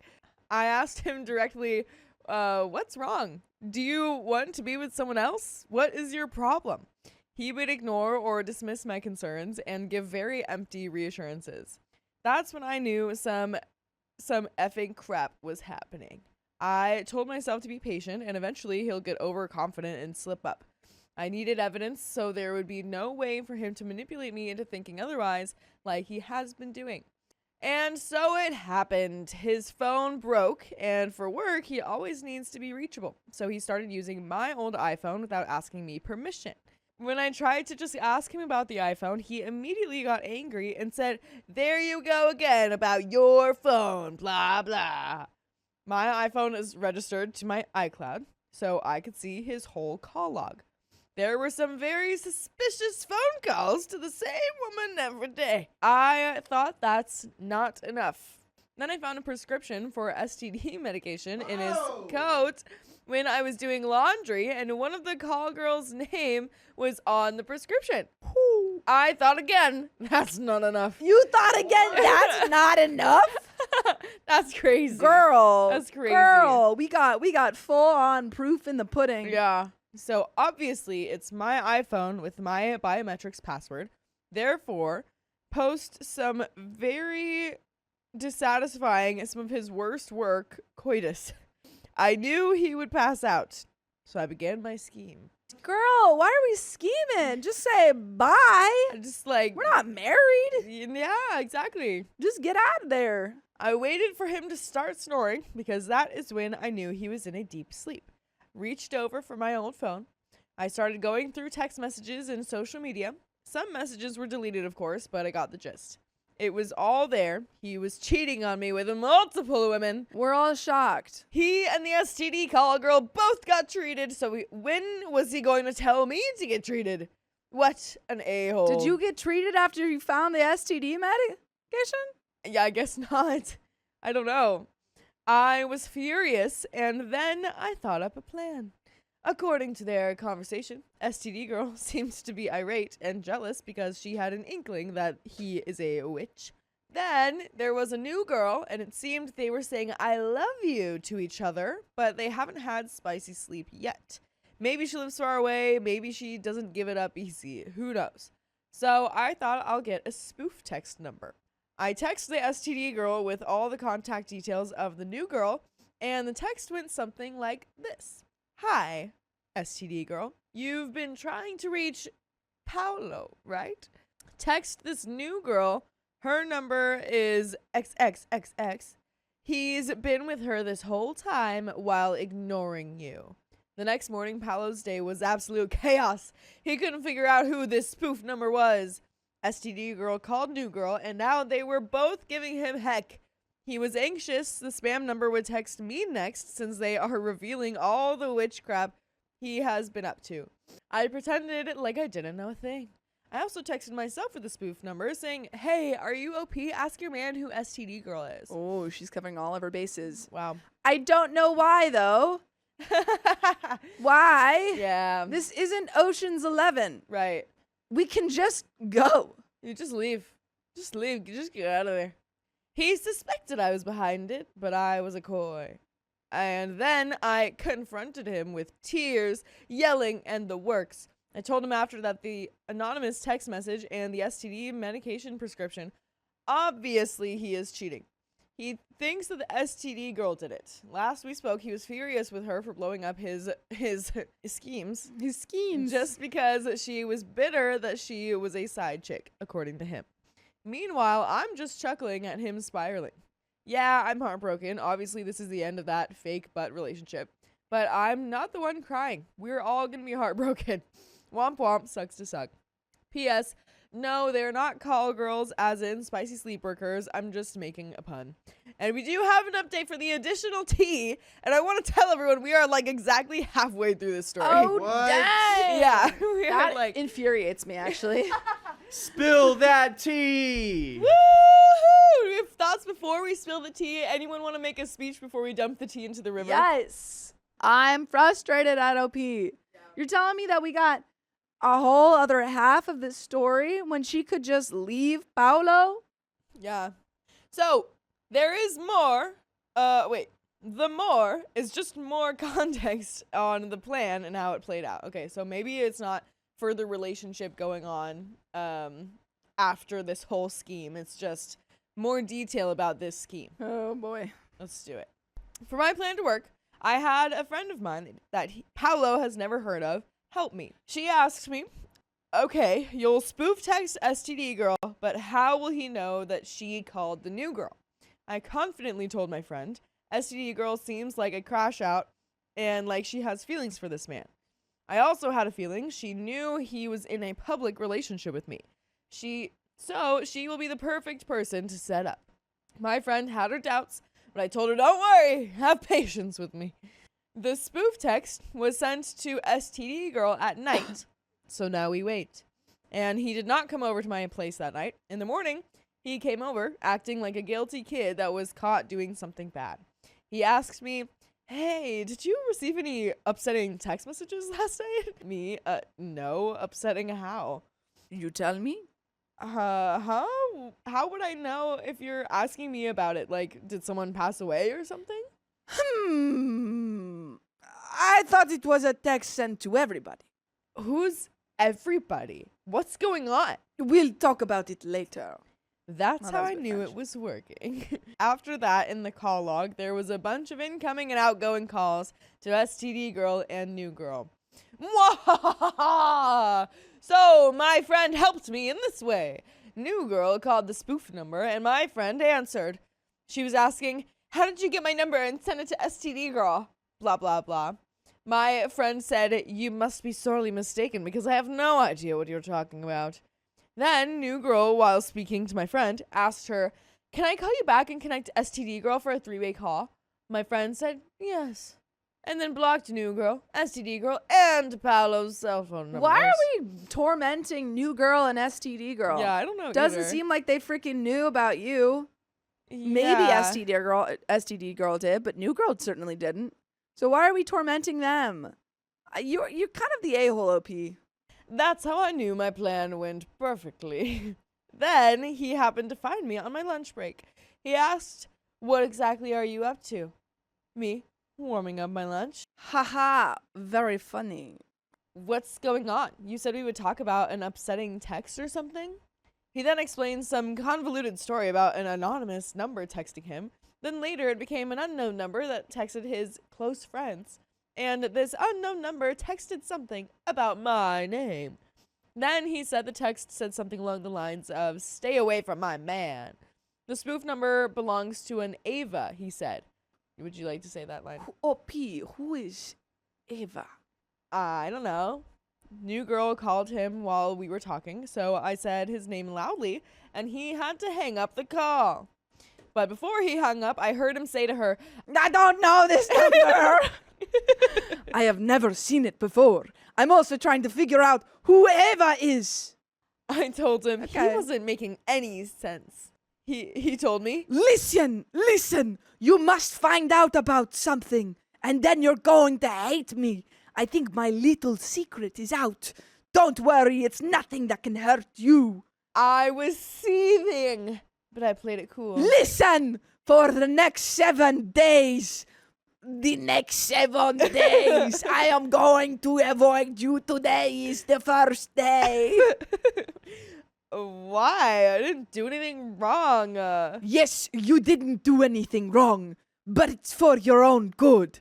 Because that text I'm talking about, it's eventually going to reach you. What exactly is this text? Why don't you just show it to me? It's for your own protection, but we can still call and text. I just want to come over to your place, and you can't come over to me. I'm going to give you space. I'm doing this for you. What an effing liar! He kept my spare key to my apartment. The next morning, he jumped on my bed, and woke me up playfully, acting all giddy. It's Christmas. How the F can he do that after he just told me that we were gonna have space? Also, because I'm the only one that didn't blow up his phone last night, he probably thought the text hadn't reached me. When he saw I wasn't enthusiastic about him randomly popping up, he was about to run away on some... You have bad vibes, so I'm just gonna go. See you later. That pissed me off so much. So at first, I confronted him about the STD prescription. His attempts to triangulate and huff and puff and trying to stall didn't work. He went to the bathroom probably to delete all his texts because after he confesses, he would have had to hand over my iPhone.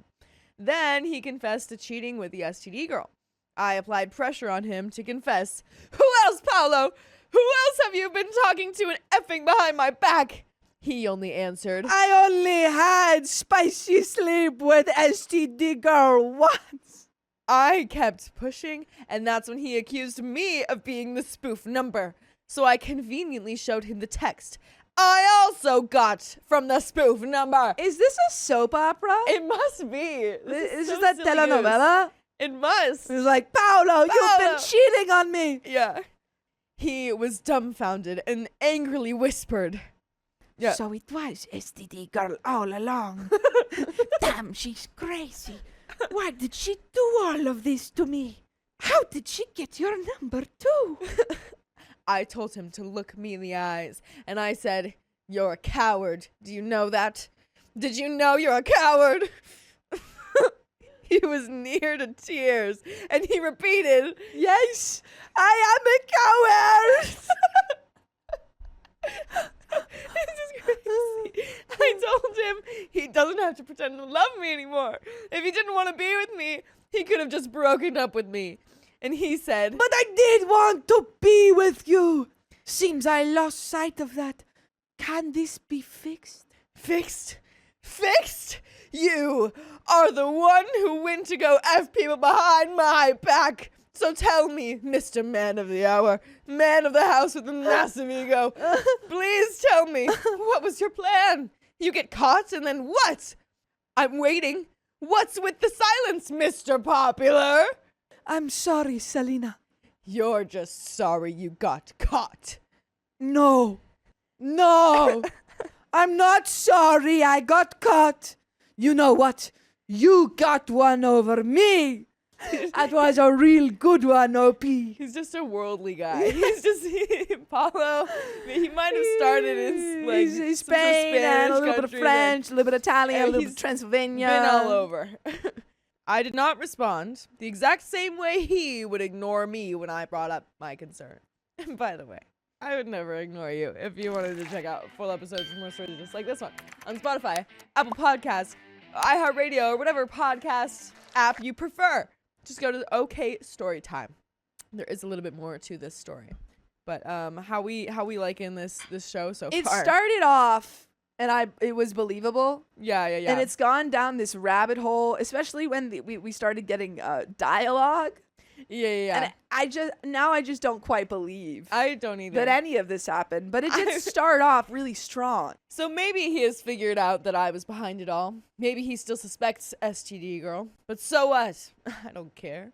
The damage has been done. Now he has to build up his Rolodex of victims to manipulate all over again. Boo effing who. After that, he walked me to work while I was on a work call. Then he tried to ask me something about the call I was on. I just ignored him.